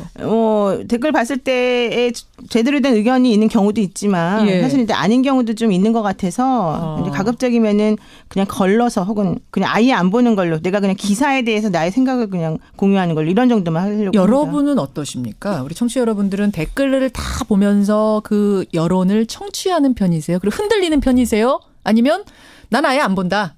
나는 내 소신대로 가기 위해서 영향 안 받는다. 이쪽이세요. 오늘 라디오 재판정 주제가 바로 이 인터넷 포털 사이트 댓글에 관한 겁니다. 자, 오늘의 주제부터 외치고 시작하죠. 자, 오늘의 주제. 포털 뉴스. 댓글 실명제 추진해야 한다. 아니다. 표현의 자유를 보장해야 한다. 바로 이겁니다. 자, 백 변호사님. 어제 민주당에서 정책 토론회를 하나 열었는데 신경민 의원이 아예 댓글 기능을 없애자 이런 주장을 했다면서요. 그러니까 댓글이 표현의 자유 측면에서 보호도 분명히 돼야 되지만 요즘에 좀 도를 넘는 댓글들이 굉장히 많잖아요. 그리고 이게 묘하게 정치 선동에도 이용이 되고 그리고 개인의 인격권 침해하는 데도 많이 이제 악성 댓글들이 작용을 하다 보니까 신경민 의원은 아예 댓글 기능 없애자. 라는 얘기가 나올 정도로 최근에 이 댓글의 부작용이 심각해졌다라는 걸 또 보여주는 단면이라고 봐야 될 것 같습니다. 그러니까 댓글 창에 막 가짜 뉴스들이 돌아다니는 거예요. 그럼 사람들 그거 보면서 흔들리는 거예요. 특히 베스트 댓글로 좋아요 많이 누르면 앞으로 가잖아요. 사람들이 끝까지 다 보는 게 아니라 베스트 댓글 앞쪽만 보다 보니까 더 흔들린다. 처음에 5개 정도만 봐요, 보통. 차라리 아예 없애버리자라는 주장이 지금 나온 겁니다. 민주당에서. 사실 저희가 이걸로 재판정을 하려고 했어요. 아예 없애버리자로. 근데 이거 너무 급진적이라고 두 분이 우리 노상국님하고 백마당새님이 이건 너무 급진적이다. 여기까지는 가지 말자 해서 한 수위를 낮춘 겁니다. 낮춰서 일단 전 단계 실명제 가는 거. 댓글을 실명제로 가는 걸로 한번 찬반을 여쭤보자 여러분들께. 이렇게 오늘 주제를 잡은 거거든요. 두 분의 의견부터 보죠. 노 변호사님. 저는 사실은 이게 인터넷 댓글 실명제가 옛날에 있었어요. 그러다가 그 부작용이 너무 커서 사실은 위헌 결정을 받은 건데. 한 5년 시행됐어요. 저는 표현의 자유가 더 중요하다라고 봅니다. 표현의 자유가 더 중요하다. 노 변호사님. 댓글 실명제 반대. 이렇게 생각하시면 샵 1212 50원의 단문 100원의 장문 유료 문자로 노변 실명제 반대. 자유 이렇게 보내주시면 됩니다. 백 변호사님. 얼마 전에 굉장히 안타까운 사고 있었죠. 제천 화재 사건. 있었죠. 제천 화재 사건에서 유가족이 청와대에 청원을 했습니다. 제천 화재 기사에 악플이 달리지 않도록 하거나 블라인드 처리해 주세요. 여기에 정말 근거 없는 그 유가족들의 마음을 한 번 더 다치게 하는 그런 댓글들이 많았어요. 익명성에 숨어서. 댓글 이제는 이제 이름을 달고 정정당당하게 얘기할 때가 아닌가 생각됩니다. 실명제 실시 찬성 100변 뭐 이렇게 보내주시면 되겠습니다. 찬성 100변 실명제 50원의 단문 100원의 장문 유료 문자 샵 1212 카톡 레인보우까지 열어놓고 벌써 많이 들어와요. 어우 의견들이 1735님 아니 댓글에 역기능이 많다 한들 없애자니요. 그거는 민주주의 사회에서 있을 수가 없는 일이다. 진짜로 그걸 말씀하신 국회의원이 계시냐 물어보셨고 반면에 6205님은 댓글 폐지 찬성입니다. 개인적인 충족을 위한 글쓰기, 허위 조작의 선두, 가짜뉴스의 온상이 지금 댓글란이다. 이렇게 문자가 지금 팽팽하게 들어오는데 어떤 분 먼저 백 변호사님. 네. 아니 이게 지금 실제로 시행이 됐다가 부작용 때문에 폐지가 됐던 건데 네. 그걸 폐지됐던 거죠. 네, 그렇죠. 그렇죠. 예. 근데 이제 그런 얘기들 하시더라고요. 어차피 2012년에 사실상 이제 인터넷 실명제가 위헌 결정이 나고 만장일치였습니다. 예. 그러니까 그 정도로 뭐 표현의 자유 침해 정도가 심하다라고 심지어 재판관들이 만장일치로 없어진 게 실명제인데. 네, 그렇게 생각을 했는데 그 이후에 이 사회가 좀 더 복잡해지고 그리고 사실 포탈의 기능은 점점 더 강화가 되고요. 예. 그리고 댓글의 기능도 굉장히 강화가 됐어요. 예. 그러니까 쉽게 말해서 사회가 좀 더 변했다라는 거예요. 그때와 지금은 또 다르다는 겁니다. 그러니까 뭐 아시겠지만 박근혜 전 대통령이 구속되고 또 이명박 전 대통령도 관련돼서 조사를 받아야겠지만 뭐 댓글 부대니 이런 것들 있잖아요. 예. 그러니까 여론을 선동하고 악용하고 변경시키고 정치 쟁점화하고 예. 거기다가 사실 인터넷 댓글을 보고 얼마 전에 김보름 선수 기억하시죠? 스피드 스케이팅. 네, 김보름 선수가 정신과 치료까지 받고 있는 상황입니다. 입원했다 뭐 그러더라고요. 네, 그냥 한번 몰리면 우르르 달려들어서 본인의 이름을 적시하지 않아도 되니까 그냥 다른 사람의 인격권이 얼마나 침해되든 상관없이 굉장히 심하게 공격을 해요. 그렇다면 이게 오히려 원했던 표현의 자유를 많이 보장한다라기보다는 타인의 인격권을 무분별하게 침해하는 수단으로 악용되고 있거든요. 자, 이제는 변경될 필요가 있는 거죠. 그때와는 상황이 달라졌다. 이제는 지금은 정말 실명을 써서 부활해야 될 때다. 노 변호사님. 그런데 실질적으로 지금 백 변호사님 말씀하시는 것은 일종의 부작용인 건 맞아요. 예. 그런데 그런 부작용이 있다라고 해서 아예 실명제를 전환한다면 더 큰 부작용이 있을 수밖에 없다는 겁니다. 그러니까 우리가 뭐 빈대 한 마리 잡다고 초가삼간 태우겠냐 이런 얘기도 있다시피 예. 실질적으로 이 인터넷 그 실명제를 반대했던 위헌 결정의 이유 중에 하나는 이런 식의 그 실명제를 도입하게 되면 표현의 자유를 침해할 수밖에 없다. 기본적으로. 표현의 자유. 네. 그리고 이제 본인과 관련해서 개인정보 유출이 너무 가능하다. 예를 들면은 예전에 네이트라고 이제 SK 커뮤니케이션에서 예. 지금도 있어요. 지금 네이트. 있어요. 근데 이제 대규모 해킹이 벌어졌는데 그때 3,500만 명의 개인정보가 한꺼번에 해킹당한 적이 있어요. 예. 이게 이제 거의 성인 수준의 모든 사람들의 개인정보가 유출된 거라고 볼 수밖에 없는데 예. 이게 방송통신위원회에서 이게 인터넷 실명제 때문이었다라는 식으로 그때 그 원인을 밝힌 바가 있었습니다. 왜냐하면 인터넷 실명제를 하게 되면 이제 주민번호를 그 당시엔 수집을 했었거든요. 예. 그러다 보니까 이게 해킹에 너무 취약했었고 이 우리나라의 모든 사람들의 정보가 한꺼번에 싹 날아갔다는 거였거든요. 근데 그런 것들 해결이 사실은 안 돼요. 네, 두 번째로는 이제 인터넷 실명제를 하면서 그렇다면 악플이 줄어들었느냐 이걸 한번 확인을 해봤어요. 실명제 실시했던 그 5년 동안 그러면은 그 나쁜 악플들이 그렇죠. 줄어들었느냐. 우리가 이제 원하는 건 악플을 줄이겠다는 것 때문에 상처 주는 거, 가짜 뉴스 이런 것들. 네, 그런데 악플의 수가 줄어들었는데 1.7% 줄어들었는데 오히려 반대로 댓글 수는 68%가 감소했다는 거예요. 그러니까 그 얘기는 무슨 얘기냐면은 인터넷 실명제가 실시돼서 악플 차단 효과는 거의 없는 반면에 오히려 커뮤니케이션의 위축 효과가 나타났다. 그러니까 아까 말씀하신 것 같은 백 변호사님의 주장이 맞아요. 왜냐하면 악플 때문에 상처받는 분들 당연히 있으니까. 그런데 그런 부작용보다는 훨씬 더 큰 부작용이 있더라. 아하, 그렇군요. 그러니까 저도 기본적으로 기본권은 적극적으로 확장하고 확대해야 된다고 하는 쪽이에요. 항상 저 뭐 보시면 아시겠지만 표현의 자유도 맞습니다. 그런데 조금 전에 말씀하셨던 그 정보 유출과 관련해서 그건 기술적인 문제라고 생각이 들고요. 이거는 여기에 본질하고는 좀 상관없다고 생각을 해요. 개인적으로 일단 첫 번째. 두 번째는 아까 말씀하셨죠. 이게 인터넷 실명제 한다고 악플이 줄지 않더라. 네. 근데 댓글이 많이 줄었다 이런 얘기하셨죠. 68%나 감소했대요. 그러니까 못 쓰는 거예요, 사람들이. 그중에 굉장히 많은 분들이 본인의 이름을 걸고는 악플을 못 달기 때문에 안다는 거예요. 그렇게 주는 거죠. 이게 단순하게 그 비율로 생각할 게 아니라 그렇게 68% 정도의 댓글이 감소했다는 게 표현의 자유를 위축시켰다기보다 내 이름 걸고 얘기하기 힘든 것들을 안 올리는 것뿐입니다. 근데 그게 부작용은 아닌가 혹시? 그럼 뭔가 내 이름을 걸고는 내가 사회적인 지위라든지 뭐 생각해서 못 올리지만 사실은 하고 싶은 말이 마음속에 부글부글 끓고 있는데 지퍼를 닫아버려야 되는 상황? 그러니까 표현의 자유도 어느 정도는 제약할 수밖에 없는 거예요. 왜 그런 얘기를 하냐면 기본권이라는 게 무제한으로 보장해 주는 게 아닙니다. 자기 이름 걸고 못할 얘기는 하지 마세요. 그렇죠. 그러니까 표현의 자유를 백 변호사님은 100% 보장해 줄 수는 없는 거예요. 왜냐하면 다른 사람 인격권도 침해하고 뭐 그다음에 사회를 불안정하게 만들고 이런 표현의 자유까지는 인정이 좀 안 되잖아요. 자, 자기 이름 걸고 못할 정도의 얘기를 여기다 왜 씁니까? 노 변호사님 어떻게 생각하세요? 사실 그 말이 맞죠. 자기가 자기 말에 책임을 져야 되기 때문에 책임질 수도 없는데 하지 말아라라는 거잖아요. 그렇죠. 그런데 오히려 스스로 자기 검열을 할 수밖에 없게 되고 악플 수준에까지 이르진 않지만 본인이 뭔가 표현하려고 하는 사람 자체를 아예 중단시켜버리는 게 바로 이 제도의 문제점이라는 겁니다. 지금 청취자 문자 하나 들어왔어요. 어떤 분이 성함이 굉장히 특이한 분이 있어요. 우리나라 몇 안 되는 이름 뭐 있을까요? 뭐 하나 예를 김개똥 예를 들어서 이런 이름이 있을지 모르겠습니다만 누구나 이 이름을 쓰면은 알 수밖에 없는 어떤 사람이야. 네. 그런데 악플은 아니지만 뭐 욕설 이런 건 아니지만 자기 의견을 표현은 하고 싶은데 내가 쓰는 순간 나의 정치색 뭐 이런 게 다 드러나는 이런 사람인 경우는 그럼 어떻게 하느냐. 그러니까. 뭐 저처럼 이름이 흔한 사람.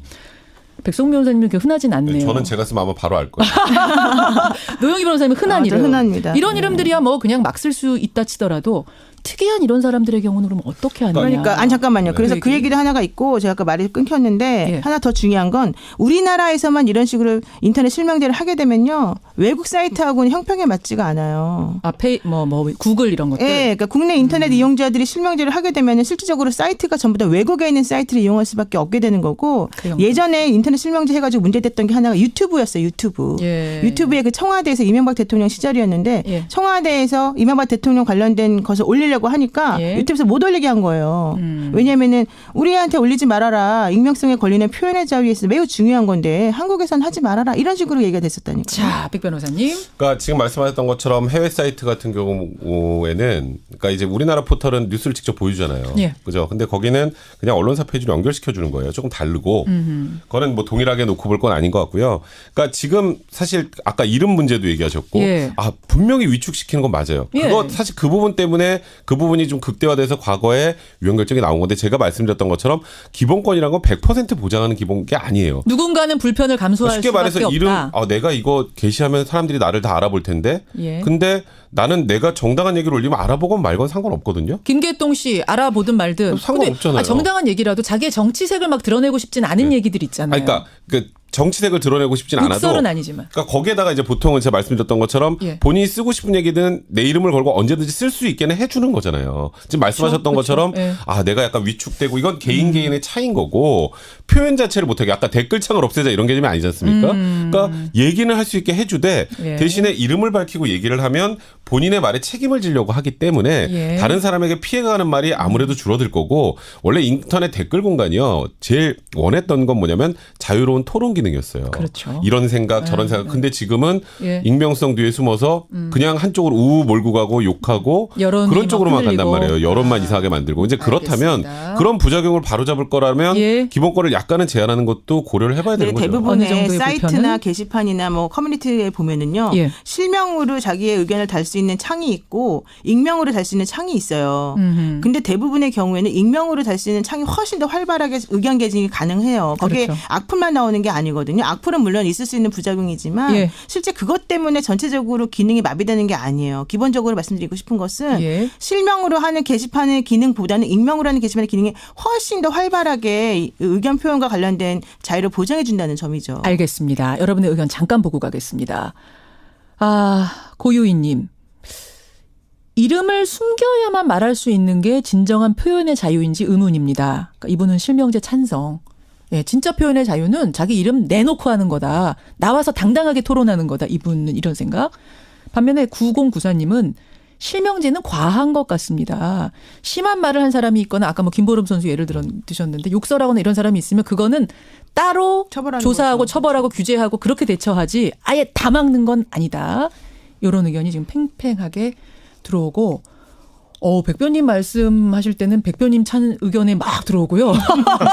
노영희 변호사님 말씀하실 때 노영희 변호사님 의견이 막 들어오고 바로 이런 거거든요. 댓글도 베스트 댓글에 뭐가 올라가냐에 따라서 그렇죠. 여론이 우르르 몰리는 분명히 그런 기능이 지금 있긴 있어요.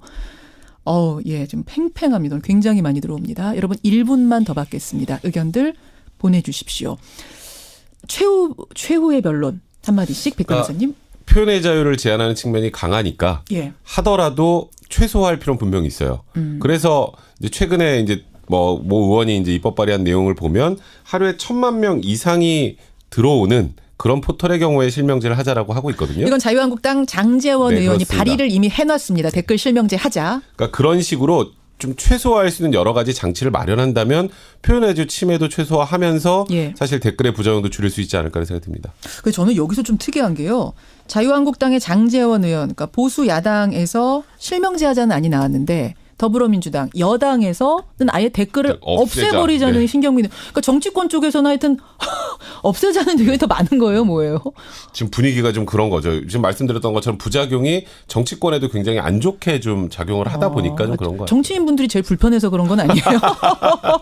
노영희 변호사님 최후 변론 30초. 이미 우리는 한번 경험을 했습니다. 위원 결정이 그리고 내려졌습니다. 왜냐하면 시행을 해보니까 너무 부작용이 컸기 때문입니다. 우리가 또다시 똑같은 절차를 반복할 필요가 있는가. 우리가 운용을 잘하면 되고 그런 부작용은 다른 방식으로 해결하면 된다. 이렇게 생각합니다. 자, 최종 집계 나왔습니다. 저는 상당히 팽팽할 줄 알았는데 그렇진 않네요. 댓글 실명제, 인터넷 댓글 실명제 하자가 79대 21%, 79%대 21%로 댓글 실명제 다시 한번 해보자 쪽의 손을 여러분들이 들어주셨네요. 저는 근데 조금 의외네요, 노 변호사님. 네, 저도 의외입니다. 의외네요. 네. 댓글의 부작용이 그렇게 심하다라고 많은 청취자분들이 느끼는 게 아닌가 싶어요. 네. 그때보다 지금 더 많은 분들이 네, 이렇게 저렇게 자신과 관련돼서 경험을 했기 때문에 그렇죠. 그리고 부작용도 경험들. 많이 보셨던 거죠. 자, 여러분 어떻게 생각하십니까? 다시 한번 다음번에 재판정 말고 전문가 토론으로 한 번 더 마련을 해보겠습니다. 네, 좋습니다. 두 분 고생하셨고요. 노상국님. 네. 아까 그 연기 반응이 굉장히 좋아요. 아, 그래요? 다음번에 다른 연기 하나 더 괜찮겠습니다. 기대해 보세요. 자, 라디오 재판정 백성문 변호사, 노영희 변호사, 백성문 변호사 고맙습니다. 네, 고맙습니다.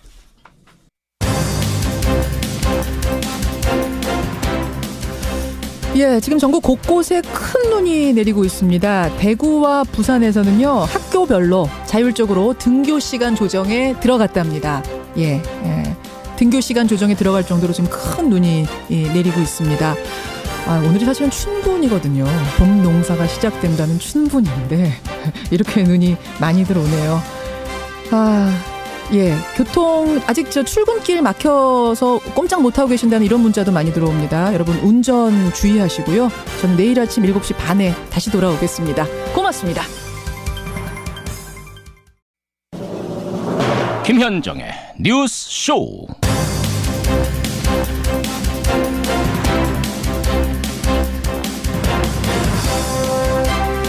사람, 노동, 직접. 예, 어제 발표된 대통령 개헌안의 핵심 키워드입니다. 애청자 여러분 안녕하십니까. 부마 항쟁, 60 항쟁, 5.18 민주화 운동의 정신을 계승한다. 기본권의 주체는 국민에서 사람으로, 근로라는 용어는 노동으로 바꾼다. 국민 소환제, 국민 발안제 등을 통해서 직접 민주주의를 강화한다. 이렇게 다 열거하기에는 주목되는 내용들이 많아서요. 오늘 1부에서는 이 개헌안을 만든 분 연결해서 조목조목 좀 짚어보죠. 하지만 개헌을 둘러싼 정치권의 공방은 갈수록 거칠어집니다. 한국당의 홍준표 대표는 이건 누더기 헌법이다. 개헌 투표하러 들어가는 의원은 제명 처리한다. 라고까지 했습니다. 글쎄요. 오늘은 농사가 시작된다는 춘분인데 지금 대구와 부산 등지에 폭설이 오고 있습니다. 대구는 10cm 폭설이 내린 아침인데요. 어째 우리의 개헌 논의를 보자니 꽁꽁한 겨울 상태. 몇 년째 겨울인 것 같아서 답답합니다. 김현정의 뉴스쇼 출발하죠.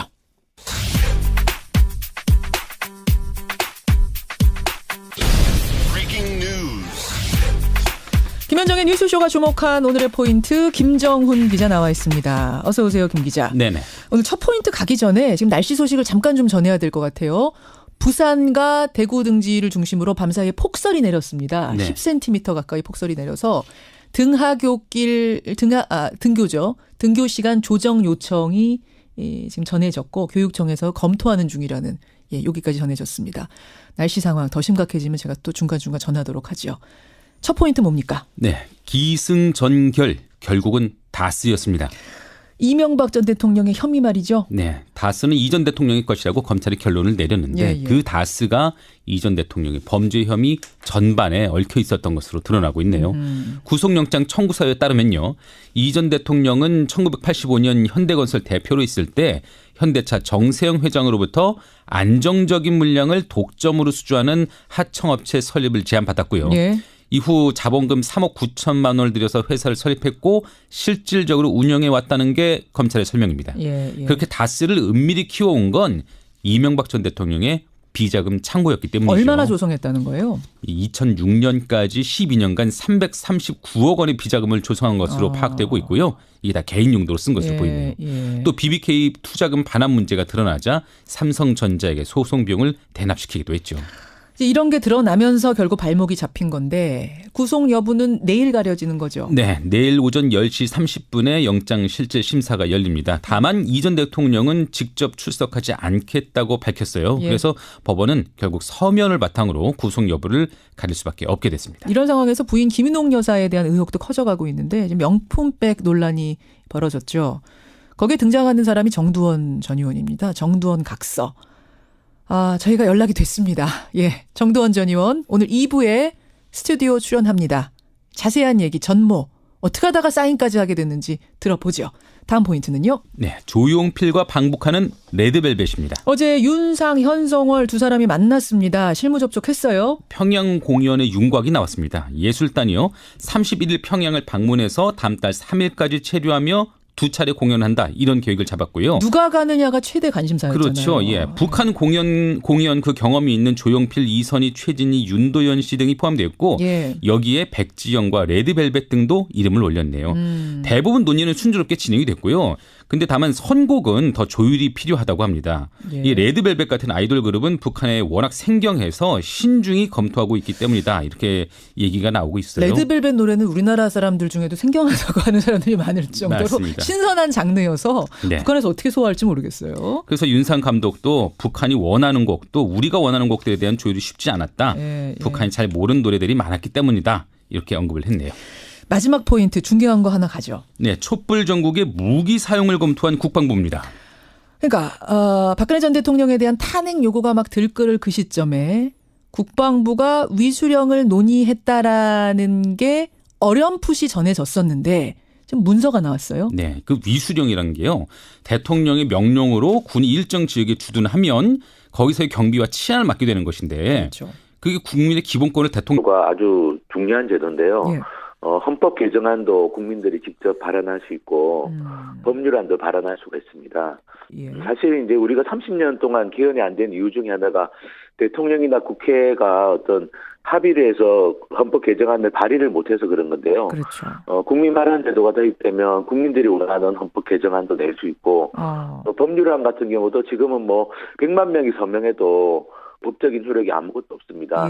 그런데 이제 앞으로 만약 국민 발언 제도가 도입되면 국민들이 원하는 법안도 직접 안건으로 제출할 수 있게 됩니다. 이것도 유권자의 어느 정도가 서명해야 된다라는 기준 안 적혀 있습니까? 특위에서 낸 안에서는 법률안은 유권자 한 40만 명 정도면 발안할 수 있도록 되어 있고요.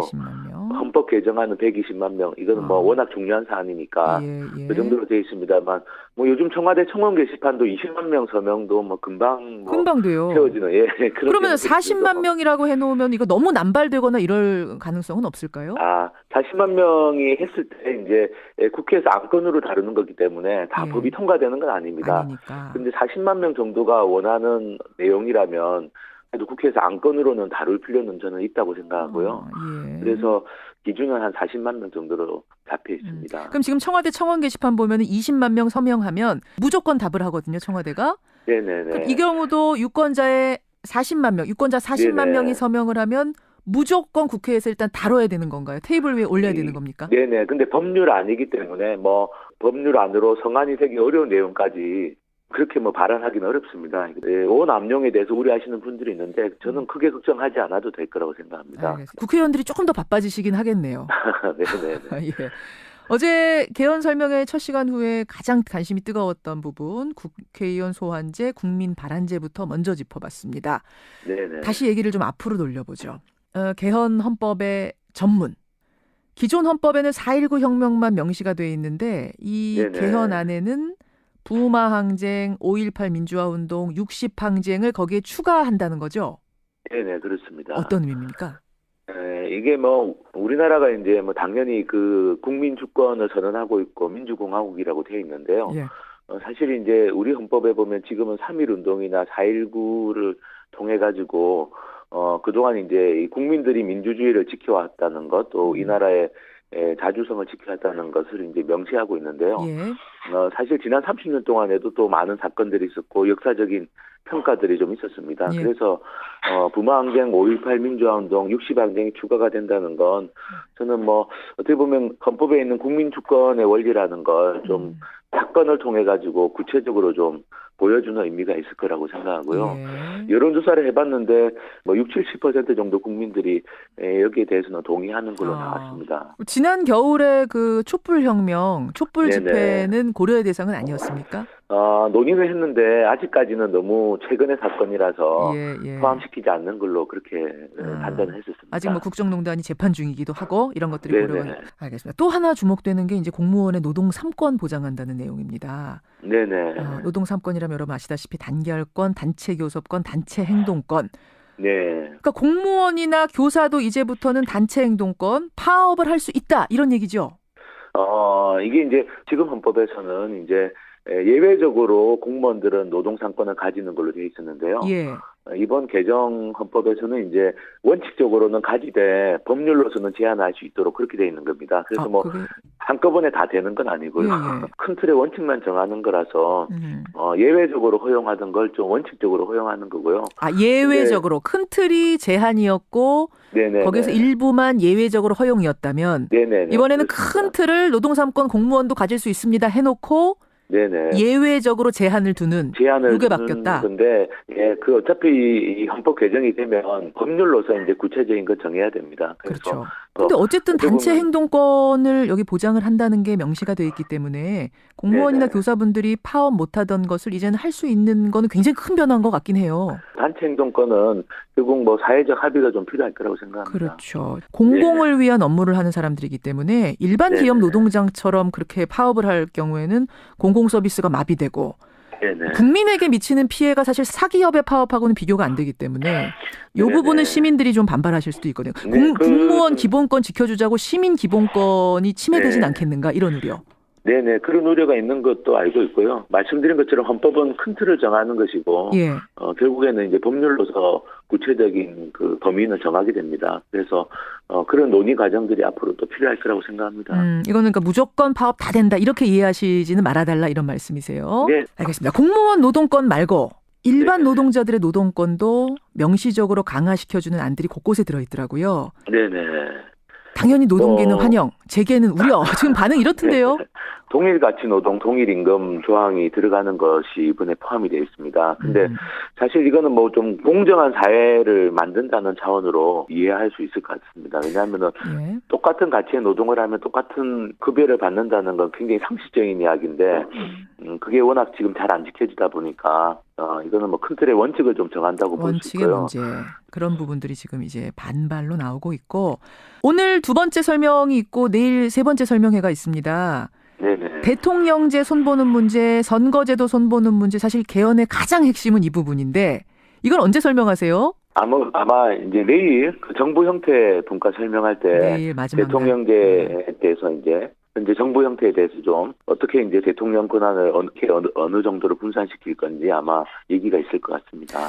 대통령제는 4년 연임제라는 걸 이미 알려져 있고 야권에서는 대통령 4년 연임이냐 중임이냐 이거보다 중요한 건 국무총리하고 권한 분산하는 거. 네네. 국회가 뽑은 국무총리한테 권한 좀 더 넘겨라 이렇게 요구하고 있거든요. 특위에서 이 부분은 논의 안 해보셨어요? 대통령 권한을 분산시키는 것에 대해서는 큰 공감대는 있는 것 같습니다. 예. 그래서 뭐 입법, 예산, 인사와 관련돼서 지금 좀 대통령 권한이 과대한 부분들은 분산시키는 방향으로 만들었고요. 어떻게 그럼 표현이 되어 있나요? 뭐 다만 이게 단일한 안으로 만들어지지는 않고 복수안으로 좀 만들어져 있습니다. 국무총리 같은 경우도 뭐 현행을 유지하는 안하고 국회가 추천해서 대통령이 임명하는 안하고 이렇게 복수안으로 좀 제시가 됐고. 야권에서는 특히 자유한국당에서는 아예 국무총리를 국회가 뽑는 방식, 추천 정도가 아니라 이건 좀 아니라고 보세요? 지금 그 방안 같은 경우는 저희가 한번 시민 토론에 붙였습니다. 말씀드린 것처럼 무작위 추출한 시민들이 800명이 그 주제를 가지고 한번 토론을 해봤는데요. 가장 걸림돌이 국회 불신인 걸로 나왔습니다. 국회 불신. 국회 토론 전보다 토론한 후에 국회가 선출하는 것에 대해서는 반대 의견이 훨씬 더 높아졌고요.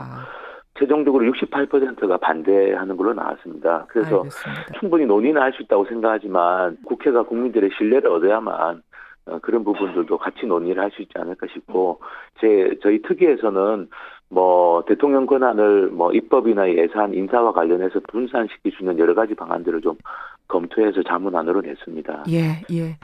일단은 여기까지 듣겠습니다. 개헌이라는 게 워낙 광범위한 거여서요. 오늘 뭐 다 다룰 수는 없을 테고. 고맙습니다. 네. 대통령 발의 개헌안의 초안을 만든 곳입니다. 국민헌법자문특별위원회 하승수 부위원장이었습니다.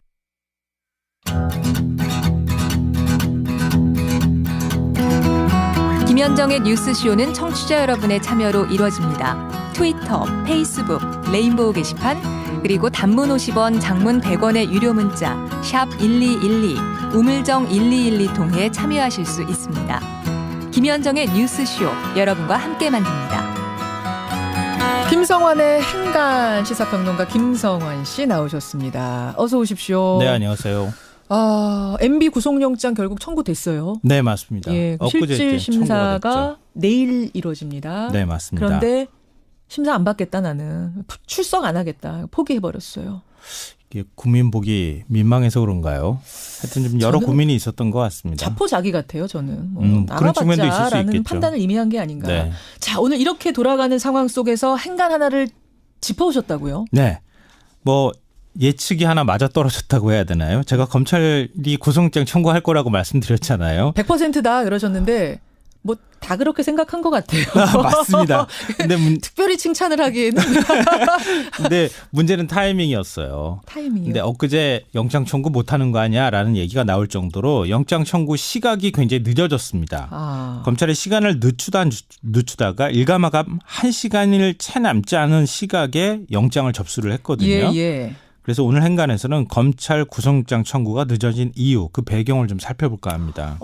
왜 청구했느냐, 그 행간 뭐 이런 게 아니라 영장 청구 시각이 예상보다 늦어진 이유. 네.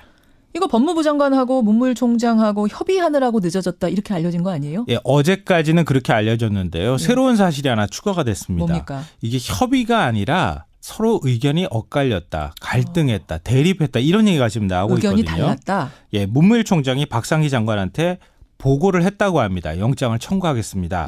그랬더니 박 장관이 전직 대통령의 범죄는 내란, 헌정질서 문란 등 소위 국사범이 아니면 대한민국 국격이나 대외 이미지 등을 고려할 때 특별한 사정이 없으면 불구속 수사와 재판이 바람직하다. 이런 의견을 냈다는 거예요. 법무부 장관은 그러니까 불구속 쪽으로 의견을 냈다? 네. 그런데 문 총장은 사안이 중대하고 증거인멸 가능성이 커서 구속영장이 불가피하다 이런 의견을 내서 뭐 지휘권 발동까지 가지 않고 검찰 입장을 이 법무부 장관이 수긍해서 영장을 청구할 수 있게 됐었다 이런 얘기가 나오는 거죠. 그러다 보니까 시간이 늦어진 거다. 네. 자, 이 장면 왜 시간이 늦어졌는가? 이 장면의 행간 이면 읽어보죠. 첫 번째 행간은 누이 좋고 매부 좋고 이다입니다.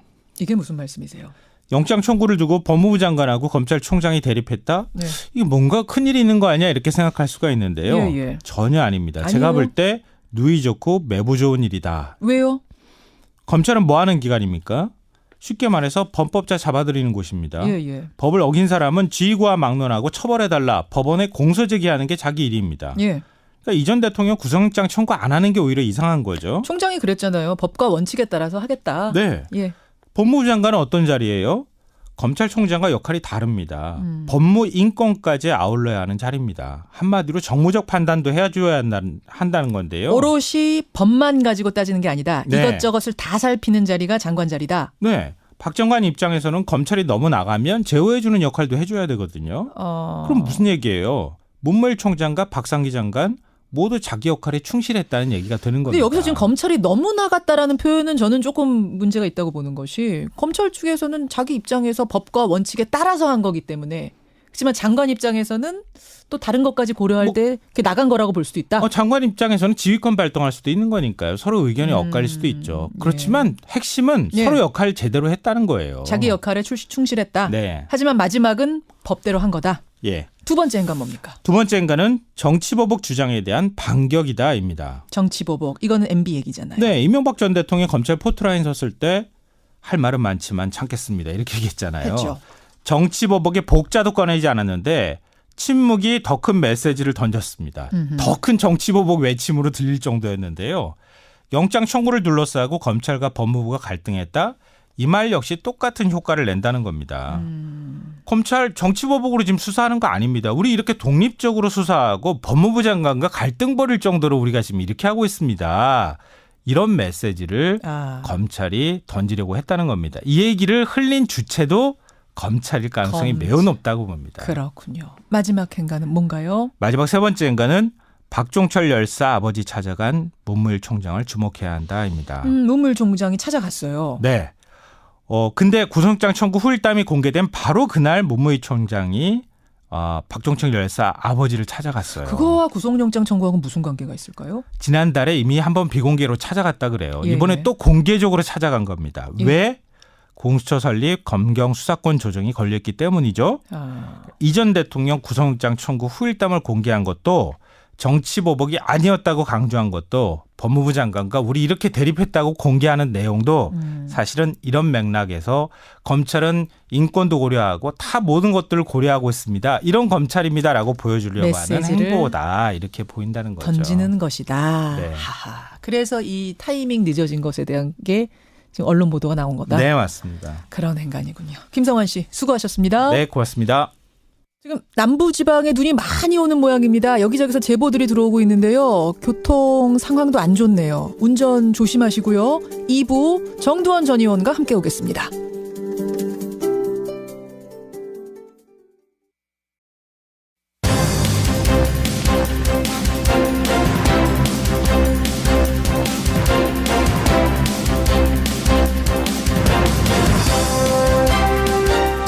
여기 전주인데요. 하얗게 눈이 왔습니다. 여기는 화순입니다. 춘설이 왔어요. 구미인데 구미도 지금 눈이 한참 내리고 있습니다. 1204님은 천안 아산에도 눈 많이 옵니다. 눈이 지금 어디 오는 건가 살펴봤더니요. 강릉, 청주, 안동, 대전, 대구, 전주, 울산, 부산, 창원, 여수. 여수는 비인가요? 예, 여수는 비군요. 광주, 여수, 목포, 제주는 비. 예, 그리고 수도권만 지금 흐린 상태인 것 같습니다. 눈 많이 오는 곳은 교통 통제가 이루어질 정도입니다. 여러분들 운전 조심하셔야겠고요. 등교 시간이 늦춰질 수도 있다고 합니다. 이건 명령으로 유보할 수 있느냐 이 자체가 논란이거든요. 그런데 국방부는 병력 출동이 자치단체의 요청에 의한 것이지만 능동적으로 협의를 요청할 수 있다 이렇게까지 밝혔다고 이렇게 하네요. 문건에서. 더불어민주당 이철희 의원이 입수한 위수령에 대한 이해 그 문건에 명시된 내용입니다. 또 국방부는 또 근거가 없더라도 소극적 무기 사용은 가능할 것으로 판단된다 이렇게까지 밝혔네요. 문건에. 네, 이 문건이 작성된 때가 촛불 집회가 한창이던 지난해 2월이었으니까요. 만약 탄핵이 기각됐더라면 어떤 일이 벌어졌을까 시급하네요. 여기까지 보죠. 수고하셨습니다. 네. 지방선거와 개헌 국민투표 동시 실시를 위해 대통령 발의 개헌안을 마련했습니다. 첫째도 둘째도 국민이 중심인 개헌이어야 함을 분명히 말씀드립니다. 새로운 대한민국은 개헌으로 시작될 것입니다. 국회가 개헌 발의를 못하면 내가 하겠다. 결국 대통령이 26일에 개헌 발의를 직접 하기로 결정을 했죠. 그리고 어제부터 사흘간 개헌안의 내용을 국민들에게 청와대가 직접 설명하고 나섰습니다. 어제 첫 시간 설명을 듣고요. 이건 뭐지? 좀 생소한 지점들이 있으셨죠? 그래서 오늘 첫 인터뷰는 이 개헌안을 만든 분을 연결해서 그 궁금증들 직접 풀어보기로 하죠. 국민헌법자문특별위원회 하승수 부위원장 연결이 돼 있습니다.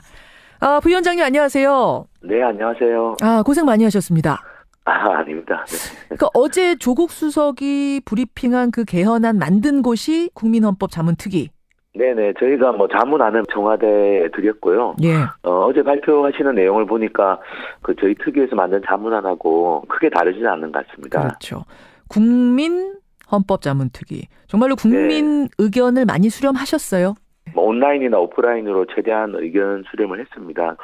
온라인으로도 한 52만 명 정도가 방문하셔서 의견을 남겨주셨고요. 예.